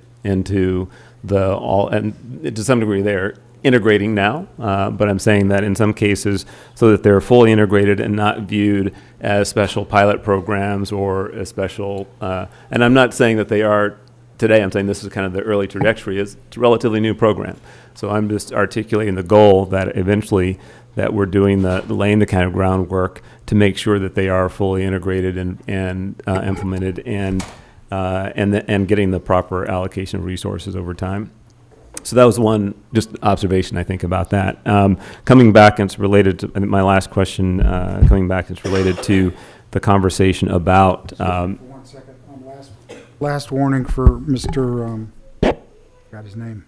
Herman. Mr. Herman, waving your signs in front of the camera, and Mr. Spindler ringing your bells and all that stuff. So please stop disrupting the meeting. There was conversation about the training of the officers and the selection of the officers and also the compensation of the officers to make sure that in some cases to make sure this is viewed as much as a prestigious assignment as Metro or some of the other parts of the department, and I think that's a very positive thing, as it should be. Let me also look at the flip side of that. Is there, from a personnel standpoint, when you look at the early years of these programs, is there any history or any information available about the number of have there been complaints against any CSP officers? Any officers ever been removed out of the program or determined not to be suitable or anything along those lines? I won't have, I'm assuming, and I can make a strong assumption that there are going to be some complaints. I mean, for the CSP program, that would be a better question for the captains. I don't need of those commands. the details on specific data. What I'm just wondering is as you're sitting here, would you say, yeah, okay, it's part of the process and you see it and it occurs, just to make sure that we're not painting the picture that everything is rosy in these programs? Absolutely. In 2012, I was a brand new Captain 1 in Southeast, and that was where the 3 of the 4 CSP models kicked off with under the guidance and tutelage of Captain 3 at the time, Phil Tingrides, who was running those. And there was absolutely growing pains, and some people, we found out after a few months, they it wasn't their cup of tea. That wasn't their type of, as they understood policing, and there were growing pains, and we did.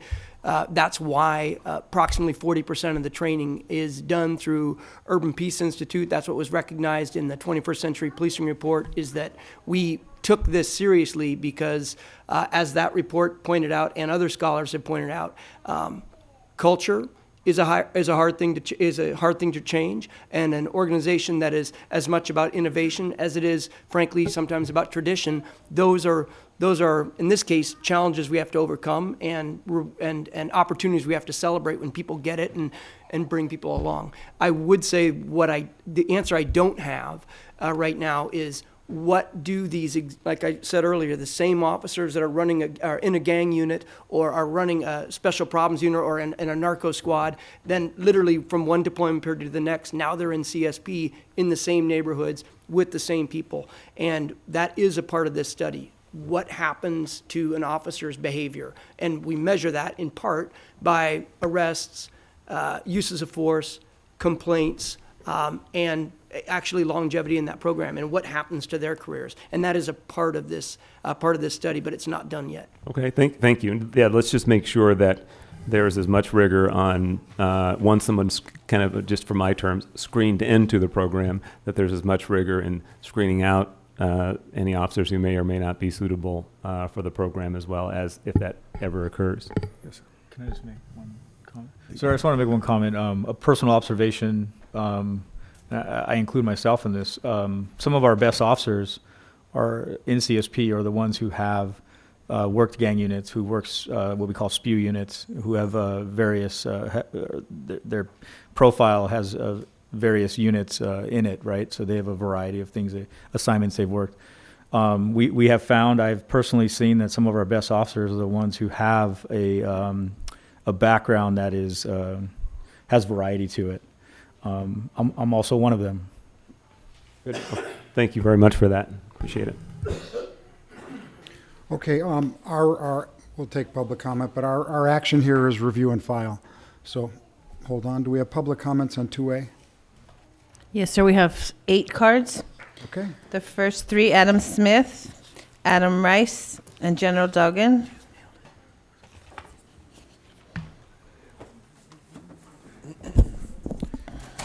Good morning. I think it's definitely worth noting that 2 weeks ago, when we were talking, or maybe it was 3 weeks ago, when we were talking about community safety partnerships, there was no report. There were 2 donations that were on the consent agenda item. And now 3 weeks later, if we hadn't been in the room asking questions that Mr. Bonner echoed a little bit, this report back and everything wouldn't have happened. So I think that's worth lifting up.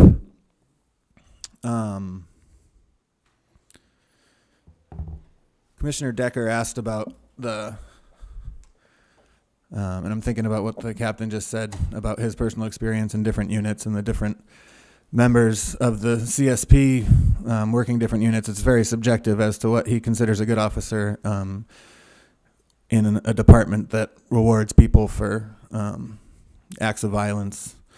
Like we saw Francisco Martinez get a promotion after killing Charlie Africa. So I don't really trust what commanding officers say about whether or not someone makes a good officer. But speaking to what Commissioner Decker asked about domestic violence within the housing projects and stuff where the CSPs are, I'm wondering if there's any, in the training and in the choosing of the officers that are involved in these programs, what's the screening process like for domestic violence within the ranks of the LAPD that are getting pushed into overtime in these programs, that are working extra hours when we know that, you know, every study done across the country shows that domestic violence shows up in police forces at 4 times the rate nationally of non-police officers. And I just want to comment that while you're all patting each other on the back, and Chief brought up 21st century policing, the head of this police commission is someone that was against the federal consent decree. So which one is it? There's a mistake. I made a mistake. Adam Rice, please. Mr. Rice. Mr. Herman, you can leave the meeting. I've asked you to stop raising your hands in front of the cameras and the people behind you. It's disruptive. I've asked you, I warned you, and now you need to leave the meeting.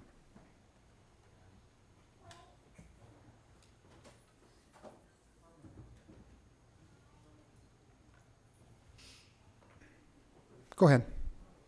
He's getting his stuff. So. It's okay. I'll run the meeting. Thanks. Go ahead, sir.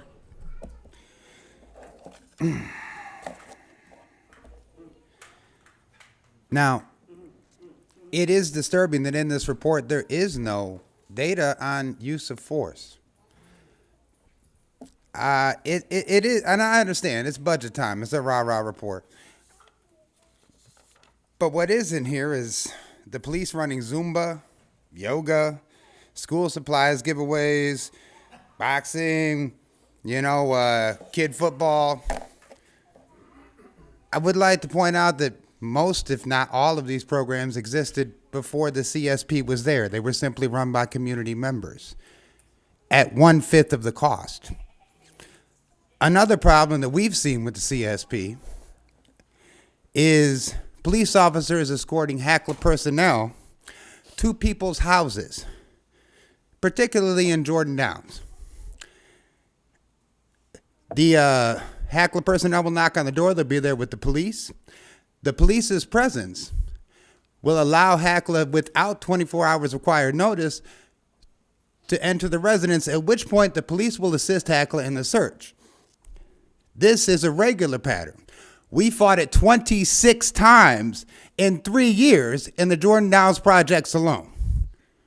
Aside from the fact of, as an example of use of force, it was CSP officers that identified Richard Risher in Nickerson Gardens as a known gang member, even though he had just arrived back in Los Angeles 2 months prior.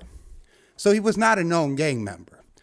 That identification led to Metro Police shooting him in the back 26 times, well unarmed. Well, Chief Beck at the time and the rest of your division, sir, claimed that he had a gun and even produced video of Carnell Snell with that gun, claiming that was Richard Risher. Next speaker, please. Next speaker. You can come back and public comment. The next speaker, General Dogan, followed by Michael Novick and Gina Viola. Dogan, not here? Okay.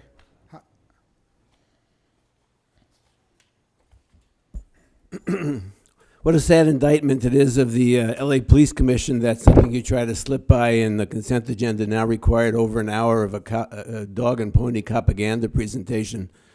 What a sad indictment it is of the LA Police Department that it requires special training and bribes of promotions and overtime to get a police officer to treat poor black and brown people as individual human beings. What an indictment of the city of Los Angeles it is that programs for enrichment of people's lives have to be funneled through the Los Angeles Police Department. What a sad indictment of the housing authority of the city of Los Angeles it is that in a city with a huge crisis in unhoused people, they're spending millions of dollars on the LAPD. What an indictment of the bullshit that you put out here that they talk about housing developments. That's not a housing development, it's the projects, it's the PJs. Housing developments for the private people that back the president of this commission put up, and their private housing developments for profit. What an indictment of all of your rhetoric it is that you talk about so-called quality of life policing, when in fact what you're doing is policing the inequality of life in the city of Los Angeles. You're condemning people to poverty, and then you think the police are somehow a social service agency when they go in with guns. How many evictions have taken place in these housing projects under these so-called community safety programs? Again, what you're talking about here, and they use the term again, it's community-oriented policing. Community-oriented policing is a tactic. It's a militarized tactic. They talk about the control of the thinking of the population or the enemy. It's psychological operations, and you're the subjects of it here with this presentation today, and you're the perpetrators of it. Gina Viola, followed by the Red Chief Hunt and Wayne.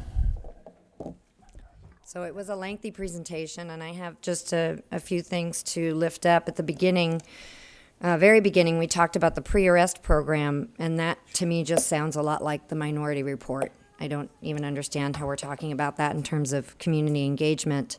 I also want to lift up, all the overtime for community engagement. It often seems that these monies are going to pay for police overtime. I don't understand why it's overtime and not just regular time, and honestly, those should be paid to community members anyway. Where was the CSB program when Eric Rivera was killed? This was a young man walking, minding his own business.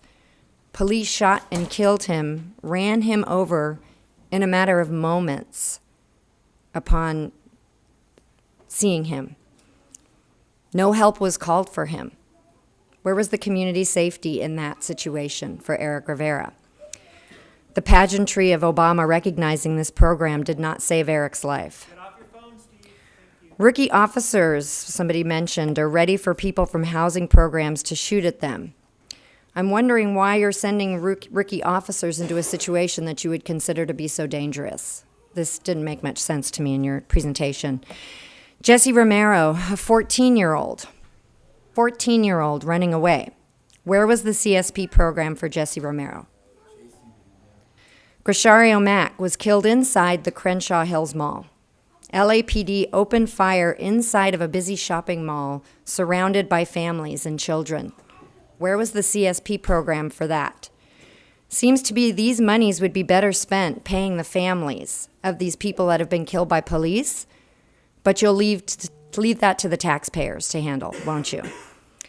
How do you keep the community in the CSP program from being stopped by Metro? Next speaker, please. The Red Chief Hunt. The Red Chief Hunt on the record. It seems like we got a lot of money and no action. Public trust, and LAPD working with the community. In 1992, I had a chance to work with the Youth Activity League from the Sheriff Department right after the riots. We combated with the parents. The parents was a key component to keeping their kids out of trouble, not the police. And I hate to say this, you guys are very, very much spending all this money on all these statistics and things like that. The money should go to empower the community and make the parents responsible for their kids. And that's where the money should go, not to the studies, not anything, because they can monitor their kids way better than LAPD, and they won't come up shot and dead. Sorry, you guys, you can't make change if you don't know what change look like, and having none of you guys live down there. So tell me a good story that you guys can make change. Nobody on this board can make change because you guys never lived down there and you guys never experienced what we go through. And that's the same. We still go through discrimination. We still go through a lot of arrests. I was arrested 86 times. That's discrimination. And they still trying to arrest me for some more bullshit. So I know you guys, the chain of command, it starts here, but it never gets down to the bottom, you know, and that's a damn shame, because if you guys had police activity leagues where you guys deal with the parents, you guys wouldn't have this problem, because the parents can take care of their kids way better than you guys can. Next speaker. Wayne.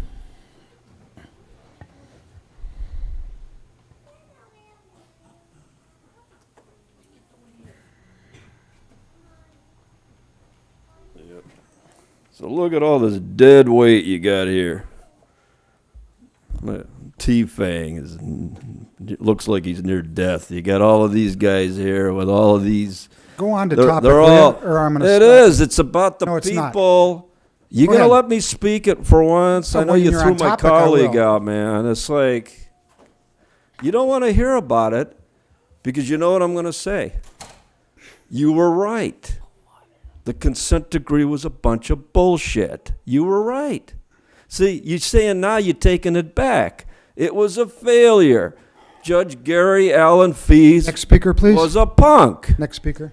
We have What do no you other mean? speakers on this I'm on item. the, I'm, Off on, topic. I'm on the topic. Can sit down. On the report, I'm you gonna ask you to mentioned sit the down. you mentioned the This is the consent last decree. warning. You mentioned the consent I'm decree. gonna ask you to leave That's the what I'm meeting. talking Mr. about. How the Spindler hell should can leave I the be meeting. off topic, Mr. City Attorney? Will you tell him to start following the Well, law? we How have a can I be motion off for- topic if I'm talking about the consent Mr. decree? Spindler, he if mentioned you the don't consent leave the decree. meeting, we're Why going to can't take I a talk recess. about the consent decree? And we're going to Why go can't I into talk closed about session. the consent decree? If you talked Mr. about Spindler, the are you consent gonna stop decree, everybody how else can here from I not- speaking? How can I be off topic if I'm talking about the We're consent gonna take a decree? recess to You clear the mentioned room. the consent decree.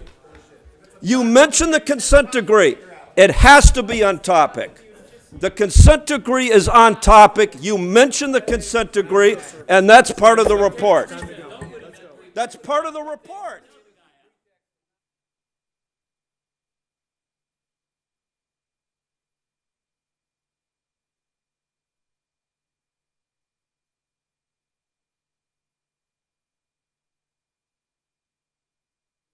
Causing a recessed meeting not to continue. You didn't throw me out of the meeting, you took a recess. See, that's not de-escalation. You mentioned it, it's on topic. That's full. This is what I'm talking about. Okay. We have a motion for 2A. Sir? Happy to. I'm trying to get rid of your ass anyway. Next, The petition to get rid of your ass. this is your last warning. Well, you don't have to give me a warning, nigga. I'll leave. Okay. Fucking jackass. He can leave. You can leave. Yeah. Go ahead. All those in favor?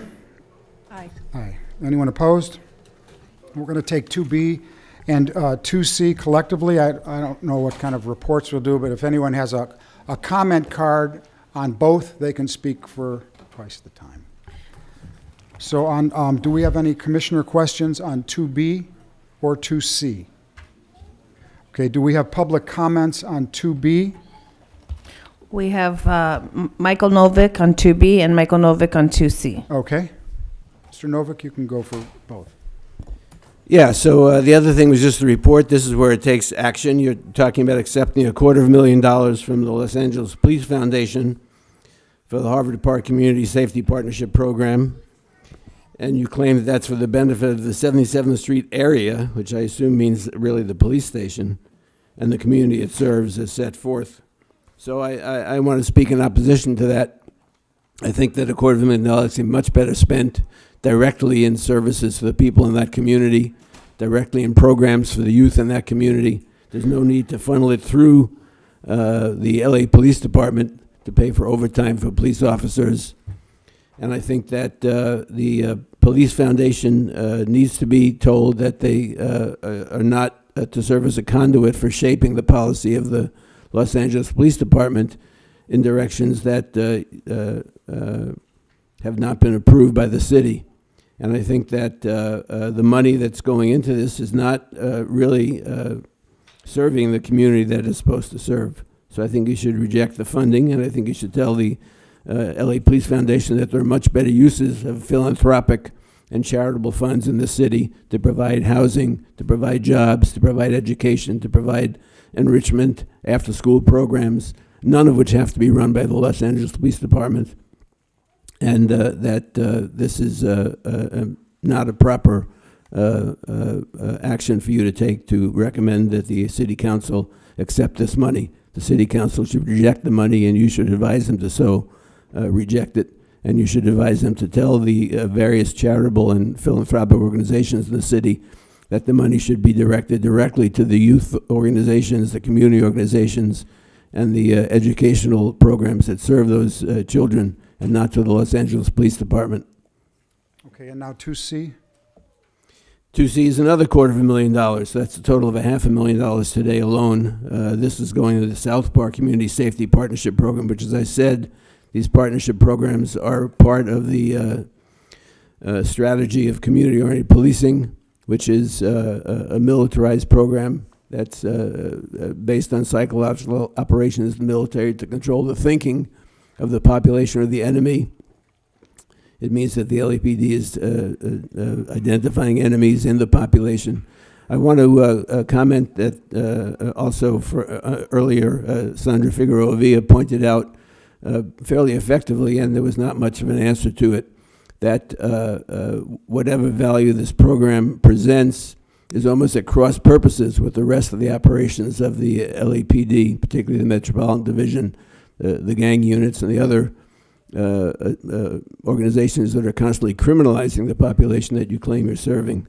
So I think that the money would be better spent dismantling some of those operations and disarming some of those operations rather than providing overtime for something that almost contradicts the rest of what the LAPD is doing.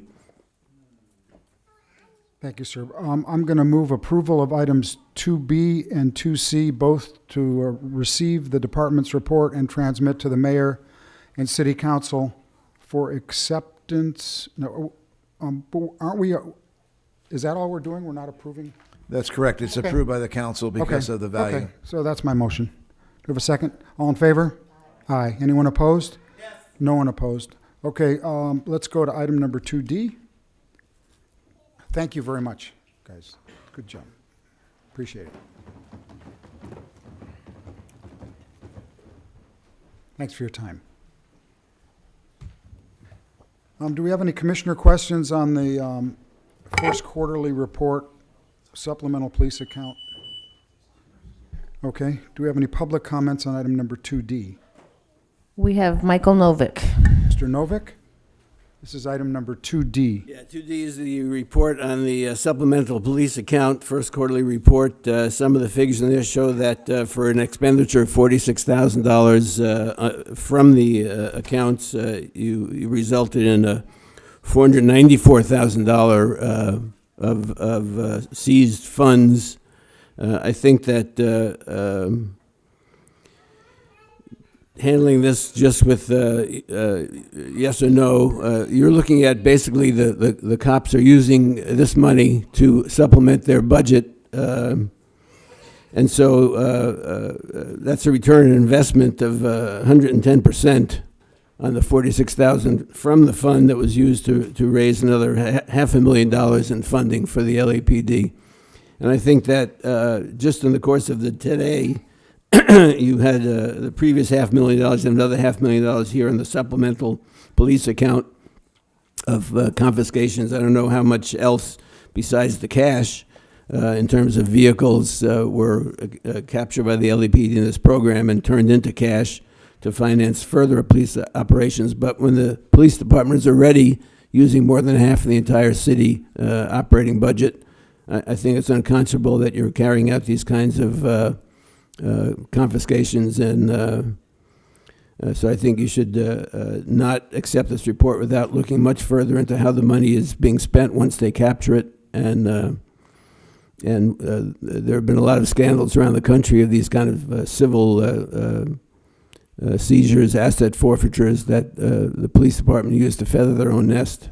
So I think that your action should not be to approve the report or to transmit it to the city council or the city controller. I think your action should be to stop this kind of program by the LAPD. I'll move approval of item number 2D, approval of the department report, and transmit to the city council in the office of the city controller. Do we have a second? All in favor? Aye. Anyone opposed? Let's go to 2E. Do we have any commissioner comments on the grant application and the award acceptance? Do we have any public comments on item number 2E? We have Michael Novick.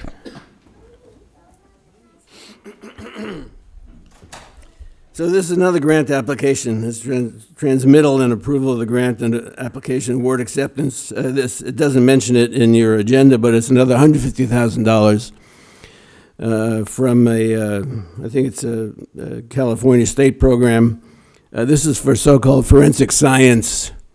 There have been numerous disclosures around the country of the fact that most forensic science is pseudoscience. Numerous so-called CSI units have been exposed for coming up with completely fraudulent results. I think that before you accept this money or sign off on the program, you need to do an extensive study of the fact that a great deal of fingerprint identification, trace identification, weapons identification has been around the country has been rejected and exposed. So I think that there's another example of the use of so-called science, just the way you use social science, to convince people that the police are carrying out some objective, socially necessary crime-fighting mission, when in fact they're not.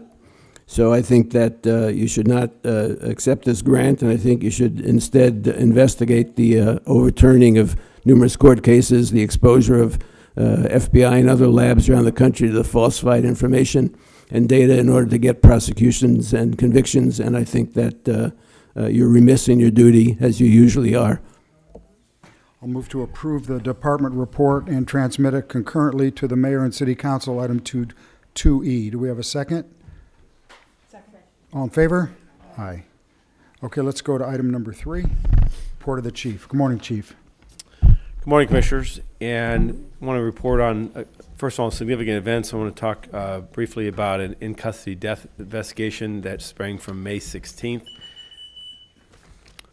and then also follow that by very preliminary information regarding an officer-involved shooting that we had this morning, and then some community engagement and various activities this last week involving myself and others. First of all, regarding the in-custody death occurred at our Metropolitan Detention Center on the 16th of May at approximately 10:08 p.m.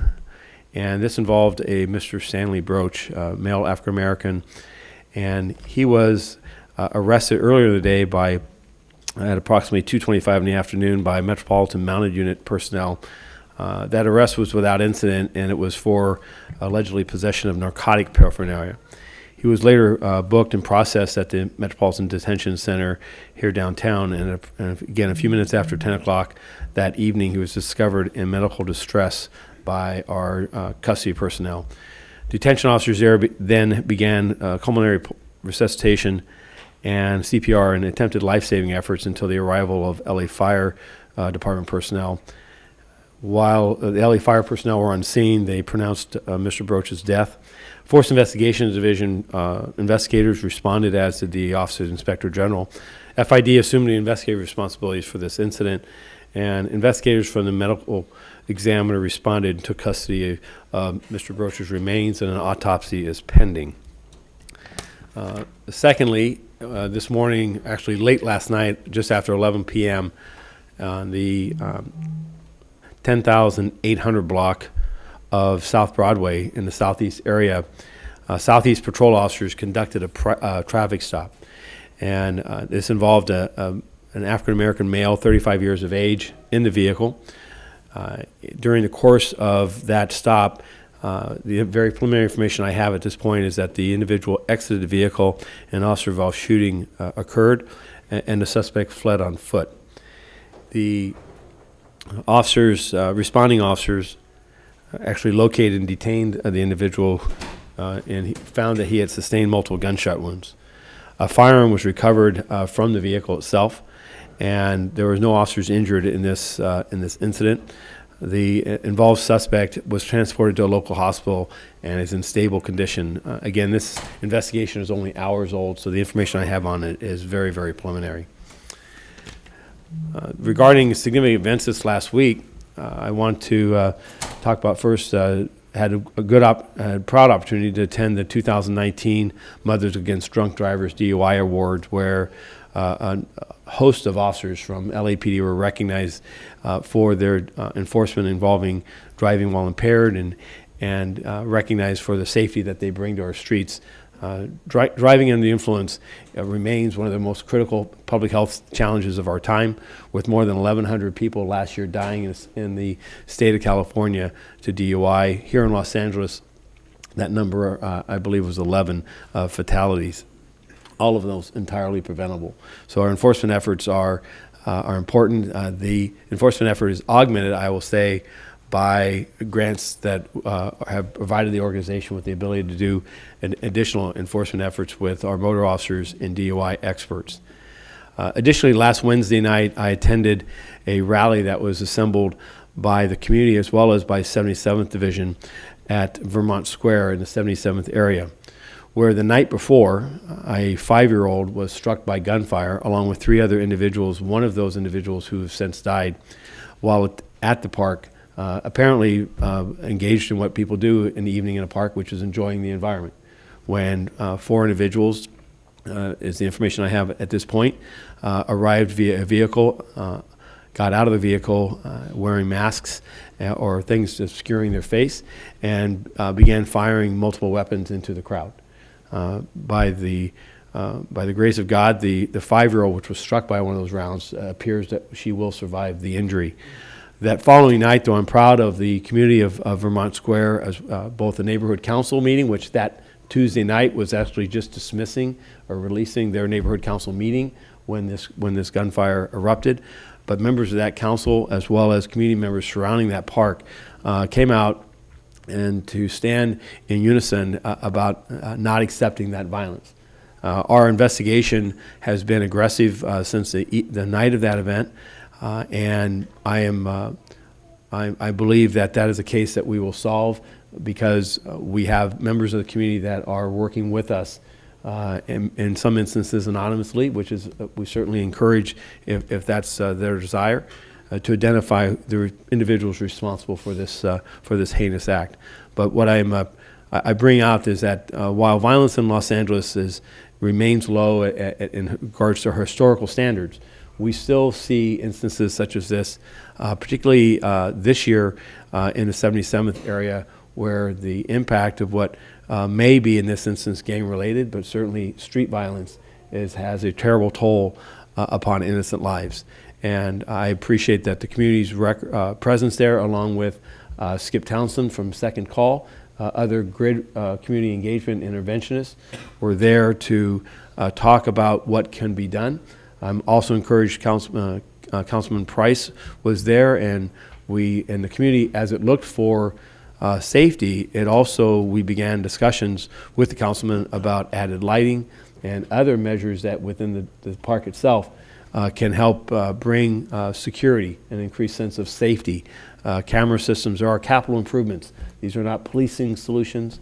These are solutions that can help a community. And what I was encouraged by is is the quickness of that community to recognize that the tragedy of this event, but not to allow it to just be a point of frustration, but begin building a building process that I believe that community, with its continued presence and persistence, will see improvements to that park as we've seen in other parks across the city. Additionally, the following night, I actually met with Second Call. They have a ongoing series of meetings with individuals that are in a roundtable setting. We had about 50 individuals. All of them are going to Second Call. They each shared with me their journey there. All of them, with the exception of one, had spent years and sometimes decades in prison, incarcerated, and we're now back in the community, and with the assistance and support of Second Call, taking responsibility of building their capabilities to be electricians, to be carpenters, to gain gainful employment. There was a young lady there that particularly impressed me that had been up since 3 o'clock that morning to be present at the job site at the Ram Stadium at 5 o'clock. And her the discipline that Second Call is teaching is that if you're not there a half hour early, you're a half hour late. And in the discipline of self-responsibility and building their way and not allowing their past to define their future, it was an excellent opportunity. I spent a little over an hour and a half with them. They invited me back, and we had a good question and answer and dialogue back and forth.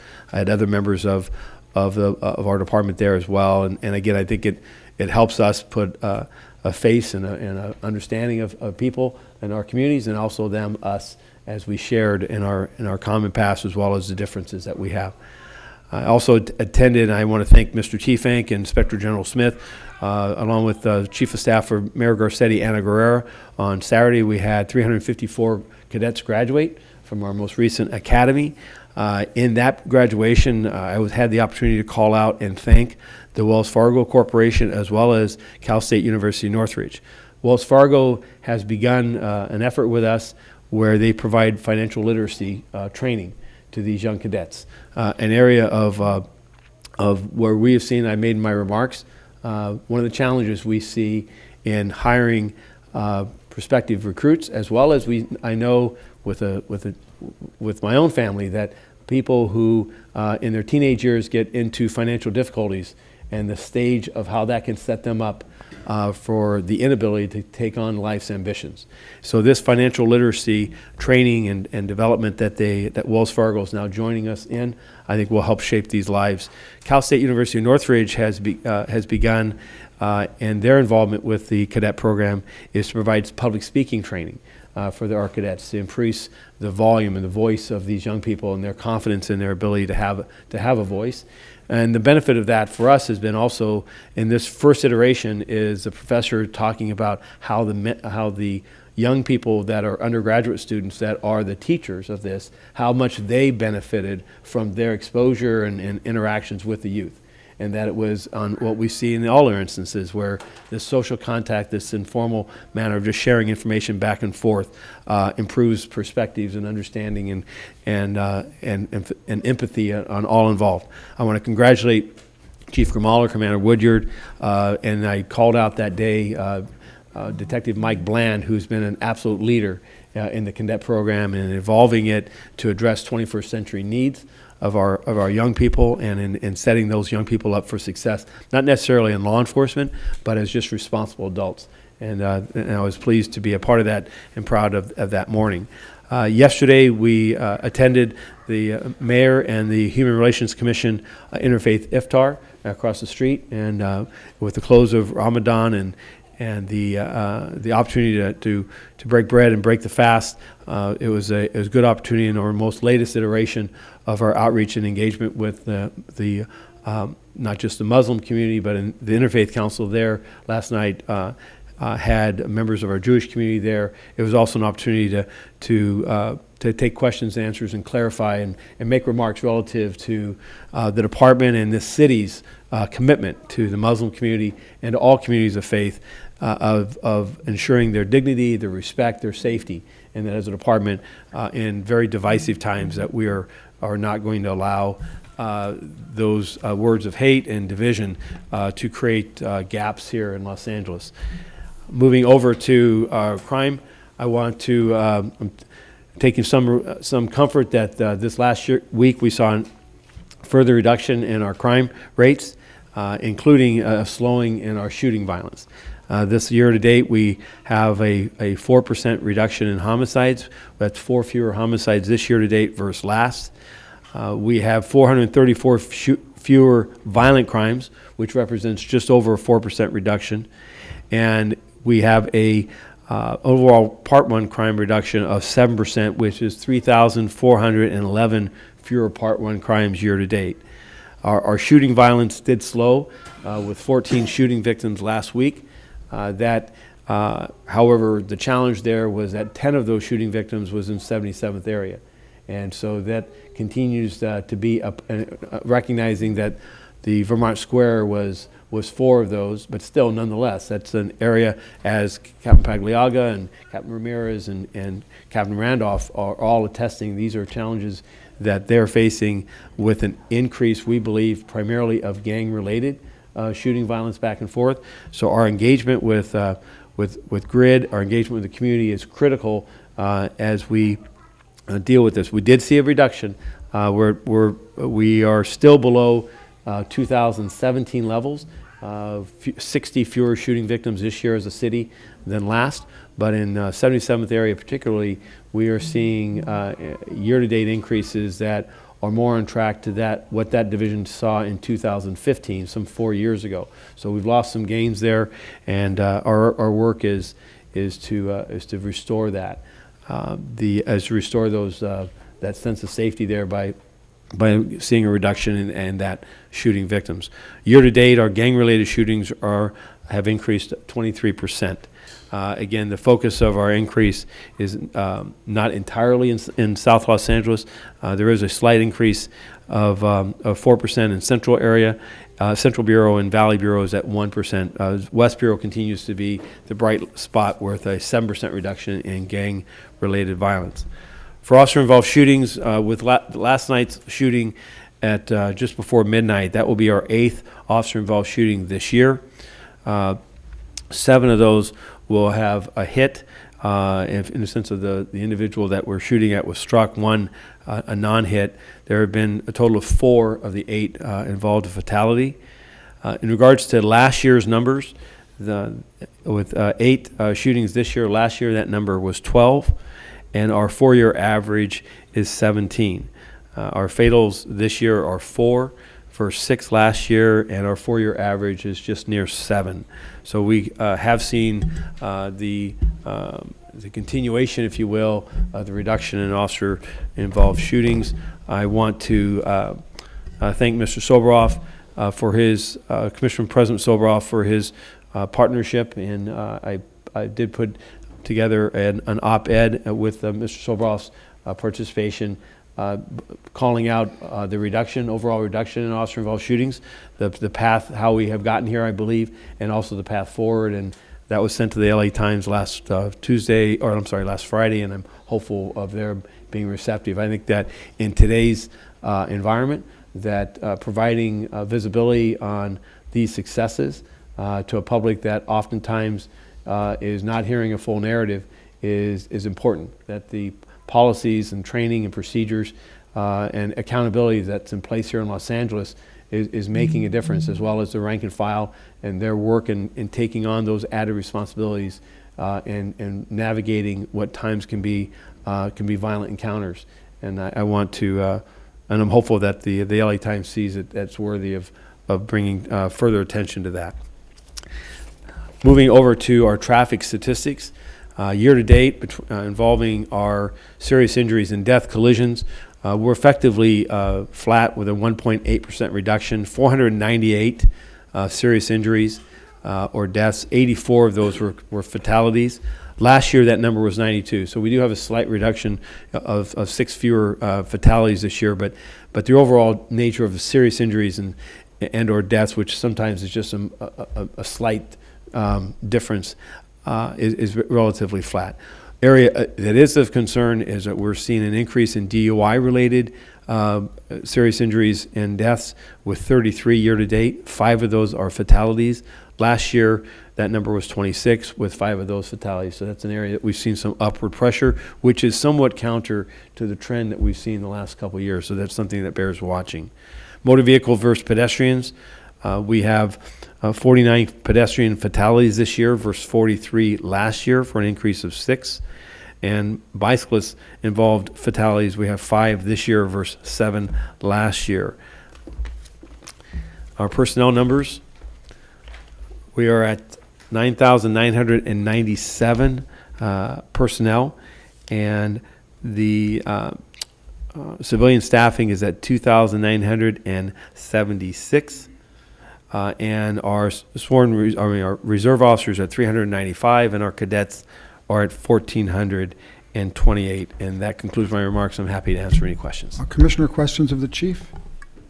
Do we have public comments on item number 3? We have 5 comment cards. Okay. We have Michael Novick, Matthew Preston Schubert, and Adam Rice.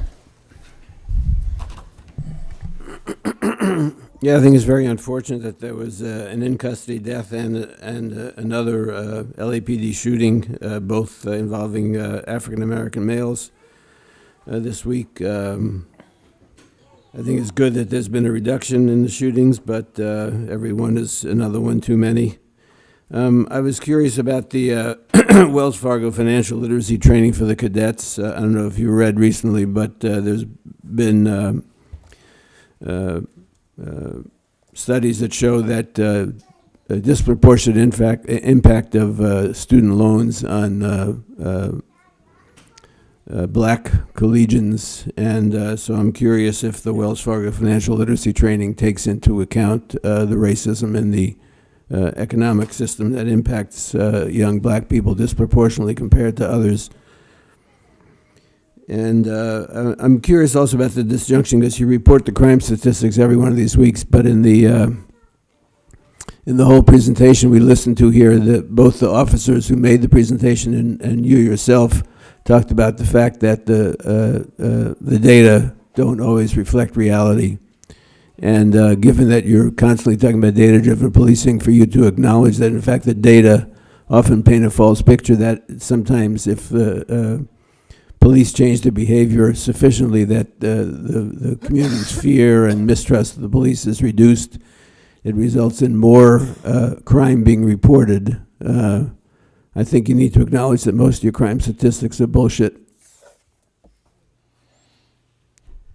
Next speaker. Matthew Preston Schubert, followed by Adam Rice, Adam Smith, and Gina Viola. Morning, sir. Hello, good morning to the commission. My name is Matthew Preston Schubert. On the Chief of Police's report, I noticed that there's a way to contact the community engagement group. I can make a general comment, which would be the third option on your comment card provided to me to use, accepted for me to communicate today. The comment that I can provide to this opportunity from the Chief of Police is that it creates exposure. It opens the door for an administrative opportunity. It opens the door for reference point 1, Administrator Francisco, to proceed to Administrative 3 lead position. It also opens the door for additional opportunity for employees to produce their background checks and to improve their skills that they currently accepted for. So you're opening doors. Congratulations. That's something that I did expect, which is why I put my interest into being the stepson of great stepson of William H. Parker. Dana Ann Parker, who is my stepmom, who calls me her stepson. I take steps to organize, use my skills, my mind, and my brain to appreciate the adoption, the services, and the opinions of her family, her generation, as she does mine, with strict criticism, helping me to be self-disciplined and stay alive and survive what I have been through today, and express this as an experience for an explorer position that is still in my mind, very mindful, available, and on standby by this commission years ago. Thank you for letting me share. I agree with your report. Thank you, sir. Next speaker? Adam Rice, please.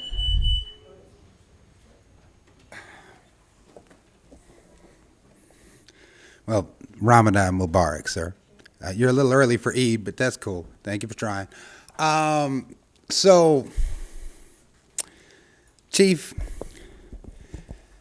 I mean, Michael already hit the shootings, and Michael already hit the in-custody deaths. We would definitely love to see more information in that, before a year passes. I would also like to discuss a report that you handed in last week. We were shut down. Your report on homelessness on the Metro that you put a letter in front of. Now, the entire report listed only sexual assault statistics and not specific sexual assault statistics. It didn't list how many homeless people were sexually assaulted on the Metro. It did not list how many homeless people were accused of sexual assault on the Metro. It did not list robberies. It did not list murder. It did not list petty theft. It did not list graffiti. It did not list any other crime. So the first 3 pages, while dedicated to sexual assault, most of that data coming from the sheriffs and not the police department, even though we've already seen that data in previous reports. And the last 4 pages were about homelessness, mostly complaining that Metro wanted to use the 3 C's option instead of contracting with LASA and allowing the police to clear their encampments, correct? Now, why was the sexual assault portion put into this report and not completely explained, not backed by statistics? I mean, the answer is obvious, but it would be great to hear you explain it if you could, sir. Why would the sexual assault portion put in to conflate it with the homelessness problem on the Metro when there were no statistics other than to conflate it, other than how many sexual assaults had occurred on the Metro? Basically, you want to prepare us for the homeless. Next speaker, please. Thank you. Next So if speaker you- is Adam Smith. Sir, if you talk with Lieutenant Ramirez and ask for the added information you want, we'll make sure you get it. Okay? That Lieutenant Ramirez right behind you.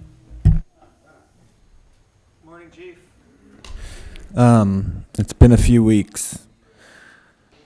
I wanted to talk about property crime and something that I've brought up for the past several months, and something I've shared information with Sergeant Sapp. Like 6 months ago, November 6th to be exact, it was a Tuesday, it was voting day. I came in here and talked about a sweep that happened in Venice 24 hours earlier than the posted encampment sweep notice. And while Hope officers from Venice and LASA watched as these illegal planters got installed. So just specifically speaking of that, but in general, we have now emails that show Captain Jim Setzer and other members of Pacific Division helping coordinate the installation of these illegal planters with private residents, and Taylor Basley from Mike Bonnen's office. And while Sergeant Sapp has assured me that there's nothing that LAPD can do to stop them being installed, I just think it's worth keep bringing up that they're getting installed, and maybe pass it down the chain of command that they're illegal and LAPD shouldn't be assisting that. I know that you've said numerous times that they're not, and I understand that you're probably not weren't privy to a lot of this stuff happening, maybe. But it's illegal. It keeps happening. LAPD is involved continually. They're getting installed every week. There's like 170-ish between the boardwalk and Lincoln, and between Rose and Venice. And that's just in Venice. That doesn't count Hollywood, Mar Vista, downtown, Skid Row.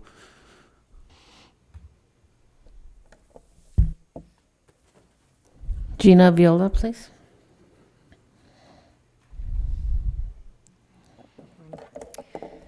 So I'm curious if in your report to the LA Times, in an attempt to be accountable, did you discuss Grishario Max officer-involved shooting? Because the community is demanding that the officers who were found out of policy and murdered him be fired and then be prosecuted by DA Lacey's office. Is that something that was included in your note to the LA Times? regarding officer, no, wasn't. Okay. So that is something that the community is demanding. This commission did find 2 of those bullets out of policy, and we'd like to see those officers removed and prosecuted. Also, partnering with Wells Fargo, on literacy. This is another example of how LAPD siphons off education dollars, and then other entities in the community need to pick up the slack. At my own children's school, we have full-time police and no college and career counselor. I'm going to go to my community today to raise those monies with parents so that we can actually hire a college and career counselor for our high school, because we don't have one. Yet we have a full-time police officer. So that's something else that I wanted to point out. I also think it's interesting, and it's just so upsetting, to an in-custody death and an officer-involved shooting, both black men, not surprising, upsetting, that you can provide the length of detail you did today, even though it's pending an autopsy for the in-custody death. And often when we're demanding information about in-custody deaths or officer-involved shootings, we're often told it's in progress and that the reports are being filed. And on the Albert Ramon Dorsey, that's a name that comes to mind, the 24-hour fitness, the man that was killed in the shower. It took forever to get any information, and even what we did get was just a portion of it. The video footage stops before the bullets are actually fired. So when things go... We have no other comment cards on this item. Okay, let's go to public comment. Public comment, we have 6 cards. We have Michael Novick, Gina Viola, Jeremy Tramer. So once again, I think it's imperative that you hold these meetings in the evenings out in the community when people can attend. Last week you canceled the meeting just on a pretext. You've done that repeatedly. I think that you're derelict in your duty to really allow the public to understand what you're doing and to bear witness and then to comment on it. I think if these meetings took place with much more public participation and in communities where people can come forward, you would perhaps be able to fulfill your responsibilities more clearly. I think that the fact that you tried to slide the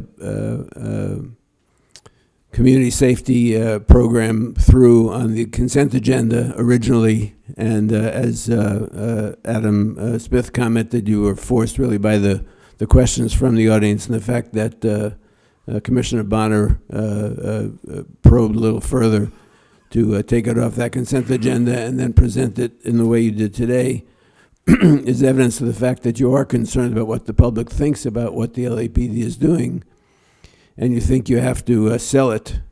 Your job is not to be the salespeople for the LAPD. Your job is not for the chair of the president, I should say, of the police commission to collaborate with the police chief on propaganda in the LA Times about what a great job the LAPD is doing. Your job is to be the tribunes of the people overseeing this department and trying to put a stop to the killings and to the criminalization that they carry out of black and brown and poor people in the city. And so you're derelict in your duty once again.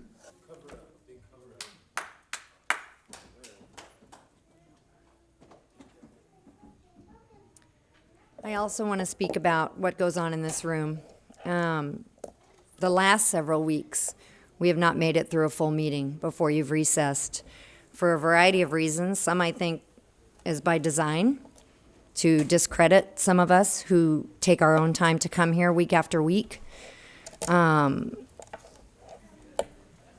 not controlling the racism in this room.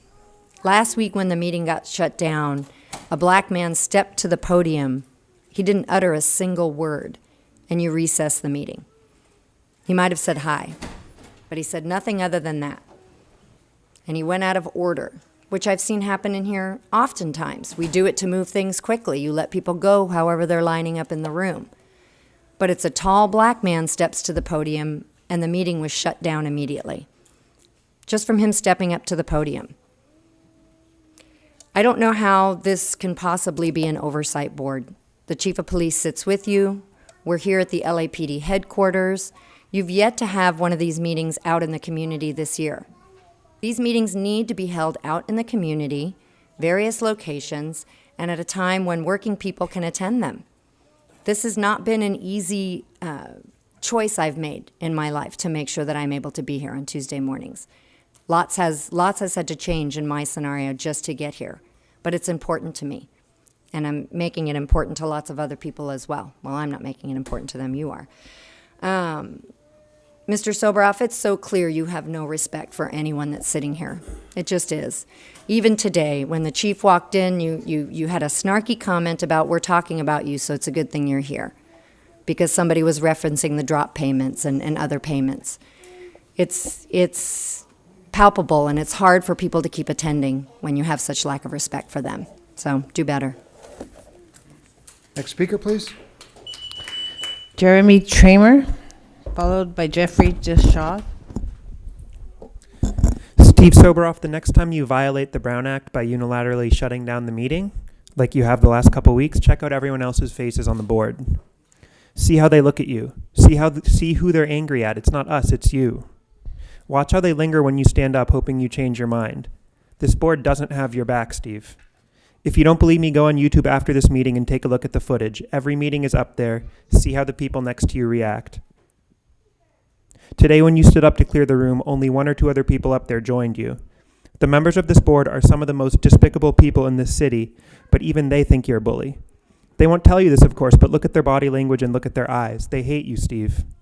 Maybe even as much as we hate you. Because your behavior is so blatantly authoritarian that it threatens their own self-image. Your fellow board members desperately cling to the idea that they're on the right side of history, but when you're out here acting like a cartoon villain, it's impossible for them to maintain that lie in their own eyes. I'm Jewish too, Steve. My family was slaughtered in the Holocaust. Think about what side you're on now. Are you on the side that kills people because of their ethnicity, or are you on the side trying to stop that? Seriously, Steve, the right wing in Trump is where the literal self-proclaimed Nazis are. In their own words, he has emboldened them. And you know what the right wing loves as much as Trump and white supremacy? Police. The white supremacists who chanted Jews will not replace us in Charlottesville are on the same side that preaches Blue Lives Matter and relies on police to uphold white supremacy. In South Carolina, police bought avowed white supremacist Dylan Roof Burger King after he opened fire on a black church. But these same police opened fire and killed Walter Scott, an unarmed black man, as he was running away at a distance. Just like the LAPD has slaughtered Ezell Ford, Charlie Africa, and so many other terrified unarmed black and brown people. And those cases were ruled in policy. It's the policy of the people to kill. It's the policy of the police to kill unarmed people. You are on the wrong side, Steve, and as a fellow Jew, it's hard to watch. If you had been alive in 1930s Germany, they wouldn't have... Next speaker, please. Jeffrey Delshad, followed by Adam Smith and Lucas Martin. Hello? Okay. I got a mic. Cool. All right. How's it going? I thought I would talk about body cams today, since that hasn't been talked about in a little while. I had a few thoughts on the matter. I love the eye contact. Thank you for that. That's a nice little acknowledgement. First of all, I like the uniform. I prefer it to the suit.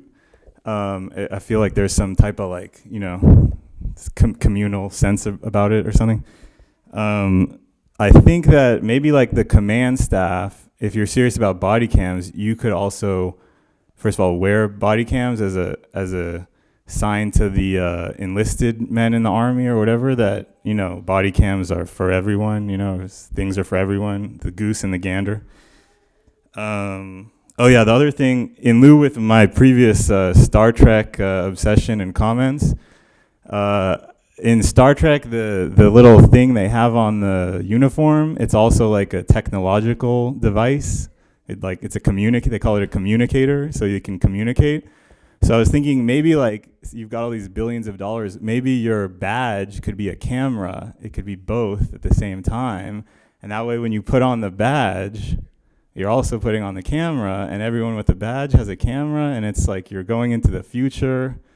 And everything kind of ties together. Also, it clutters up the uniform from a fashion point of view. From my point of view, it's not that attractive. A little box on the front of your thing. It's kind of, yeah. So you could do the Star Trek way, or you could do your way, whatever you want to do. Adam Smith.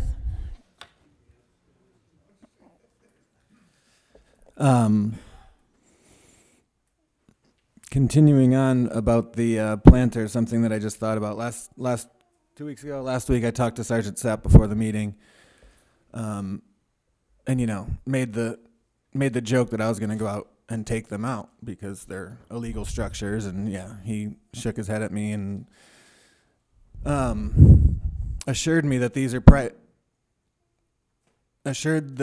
assured me that these planters are private property, even though they're abandoned bulky items on the sidewalk.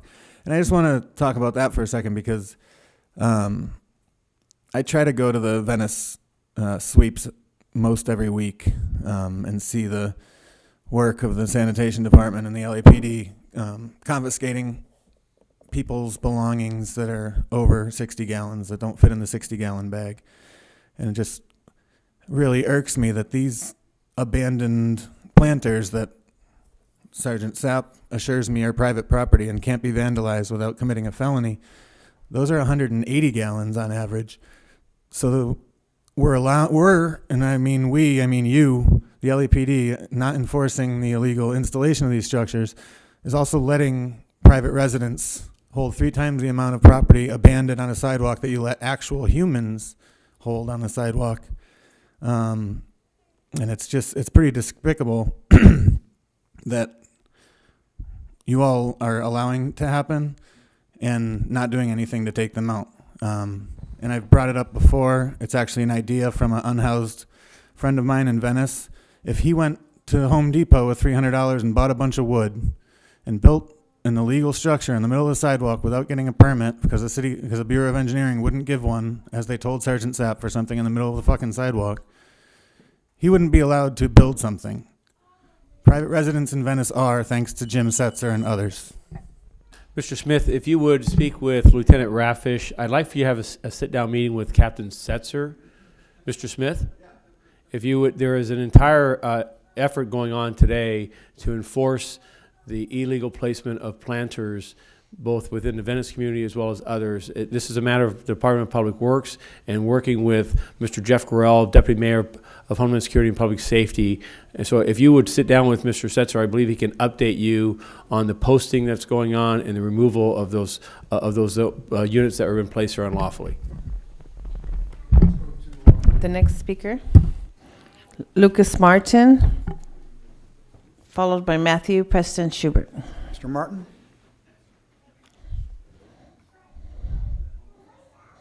Sorry. Hello, my name is Lucas Martin. I'm a science writing master's student at Johns Hopkins University, and I wrote the petition to remove Steve Sobroff from the Board of Police Commissioners. So I expect to see those signatures coming in soon, and I just want to give you a heads up. This is your chance. You could resign and leave with honor, or you can be forced out by the public. Your behavior last week was embarrassing. It was truly embarrassing to public government that you ended the meeting because one person asked to speak second and then went up to speak, so you ended the meeting. It's embarrassing. Public government, under the Brown Act, you have to allow public comment. And you violated that. And you almost did it again today. You need to be out of here. And you all need to also be held to the Brown Act because you have the right to censure him or to penalize him for breaking the law. We have a legal advisor on the board, hasn't spoken up once to protect the public's rights, and none of the other commissioners either. You all need to be held accountable. You all need to do better, and Steve, you need to leave. Thank you. Matthew Preston Schubert.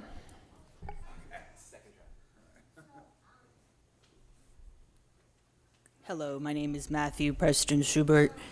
I am affiliated with the LA County Sheriff's Department as well. From my authority and my loyalty to the LAPD, to my stepmother, Dana Ann Parker, and for my respect towards opinions, those were all labeled as experiences because I'm aware of my surroundings. I'm aware of the reason why such opinions were expressed about my behavior as a human being. I am aware of where those opinions were going to go to, and I remained suitable, flexible, and ready to comply with the flow of the river as a metaphor, according to the energies and the spoken behavior as well as any physical conduct.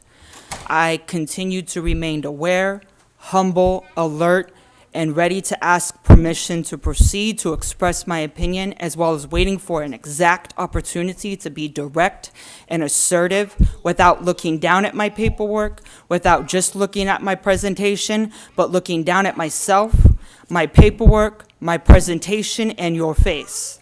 That is the oversight respect that you are deserving of, that requires that seat while I'm still looking at you, looking at that seat that I should be sitting in, because I qualify to express my opinion to support my life and who I come in contact with, which is everyone, human beings affiliated within this business.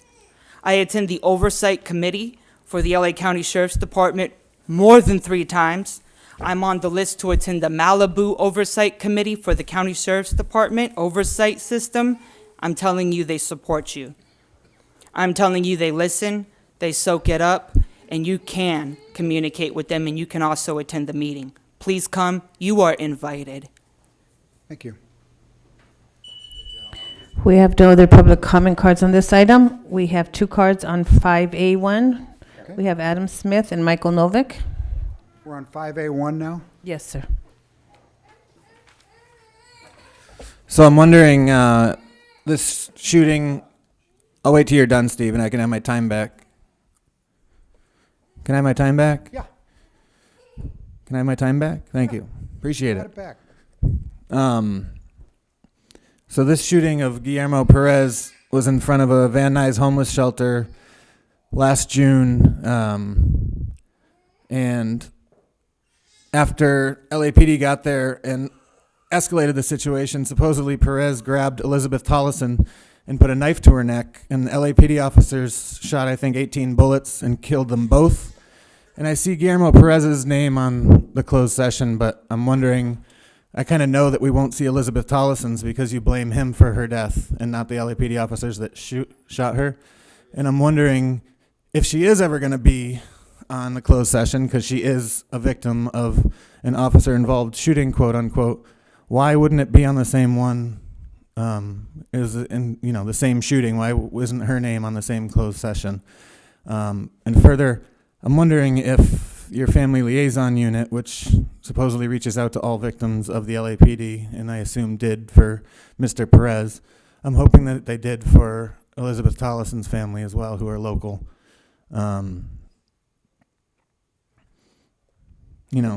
Community orienting policing, all this stuff that you guys always talk about. And, Guillermo Perez shouldn't have been killed, but Elizabeth Tollison shouldn't have been killed. Melita Corrado shouldn't have been killed. All these people just getting killed by your community outreach teams.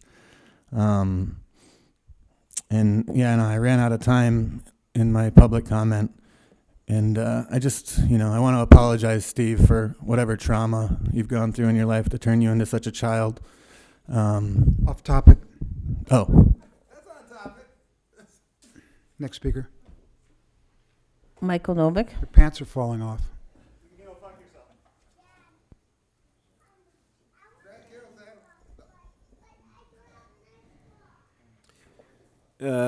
So that does lead me to question all the statistics that are put forward. Who you consider to be the victim of an officer-involved shooting. As Adam Smith pointed out, there were actually 2 victims in this officer-involved shooting, and you only name one.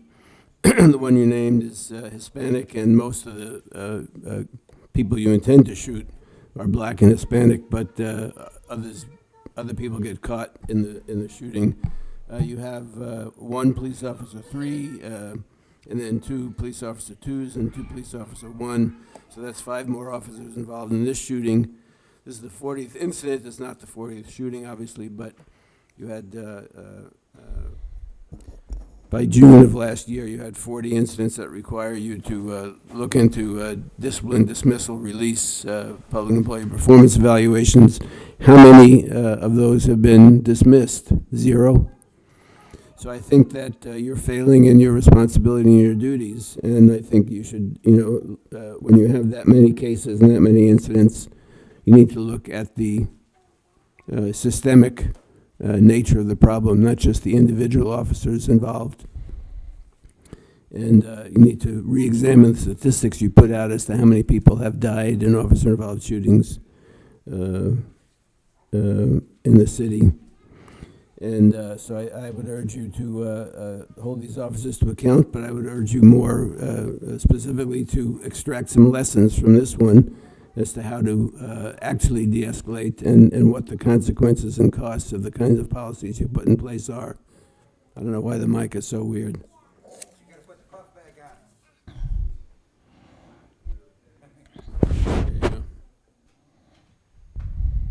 Can we have no other comment cards, sir? Okay. The Board of Police Commissioners will now recess into closed session. I didn't get a card for you for 5B1. Go ahead. Go sir. ahead. Go ahead. No, I'm not saying, I'm saying if you didn't get a card, then we're, I didn't get a card for you. This is the wrong agenda. Right, we do have, but I don't have a it's card. okay? Okay. Item B. Okay, go ahead, I'm sorry. Employee discipline, dismissal, release, public employee performance evaluation for the chief of police, who is here with us today. It's discussion and possible board action on your annual evaluation. I think that your evaluation should be that the chief of police is very effective at playing good cop, bad cop with the president of the police commission. He's much more... Mr. I forgot his name. Mr. Smith, that's your last warning. Mr. Smith, you can leave the meeting. Can I get my time back? No. Okay. Just hold on. So if you're evaluating the chief, I think that, he gets high marks for playing good cop, bad cop with the president of the police commission very effectively. He's much more sophisticated. He's much more subtle. He's much more nuanced. He's much more responsive to the public than the president of the police commission is. But I think it's a game that the two of you are playing. The way cops always play good cop, bad cop, sometimes they take turns. Good cop, bad cop is a technique that the police use to try to break down people's resistance and convince them to collaborate against their own interests. And I think that the chief is very effective at that, and he's using you, Steve Sobroff, as a foil for himself to make himself appear good. I mean, you appear like a thoughtless, mindless clown. So I think that the both of you need to reassess what goes on at these meetings and how you deal with the public, but we don't buy it.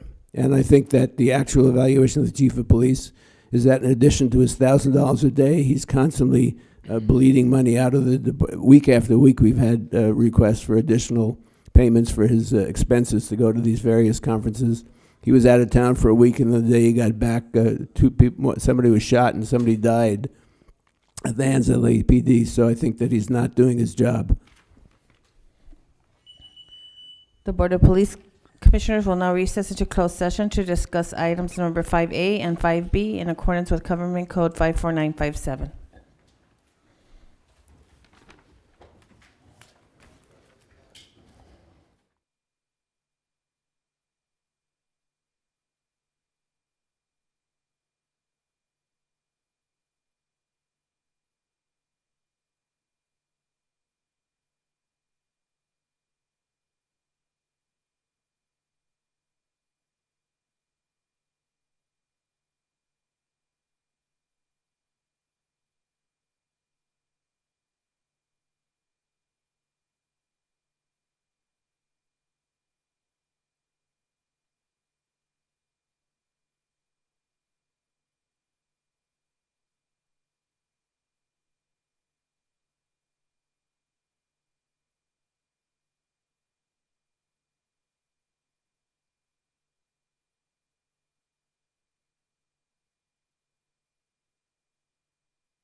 The Board of Police Commissioners has concluded its work in closed session. We are back in open session. The Executive Director will report out. As to item 5A1, officer involved shooting 040-18. Tactics, administrative disapproval, 1 police officer 3 and 2 police officer 2s. Tactical debrief, 2 police officer 1s. Drawing and exhibiting in policy, 1 police officer 3, 2 police officer 2, and 2 police officer 1. Lethal use of force, less lethal use of force, in policy, 1 police officer 3. Lethal use of force, out of policy, 1 police officer 3, 1 police officer 1, in policy, 1 police officer 2. As to item 5B, discussed, no action taken. And the record should reflect that all 5 commissioners were present during the entire closed session, even though 3 are present now. Is there a motion? To adjourn? And the vote on that action in closed session was unanimous. I should have said that. 5-0. And all in favor? Aye. The commission stands adjourned. Thank you. See you next week, or in 2 weeks.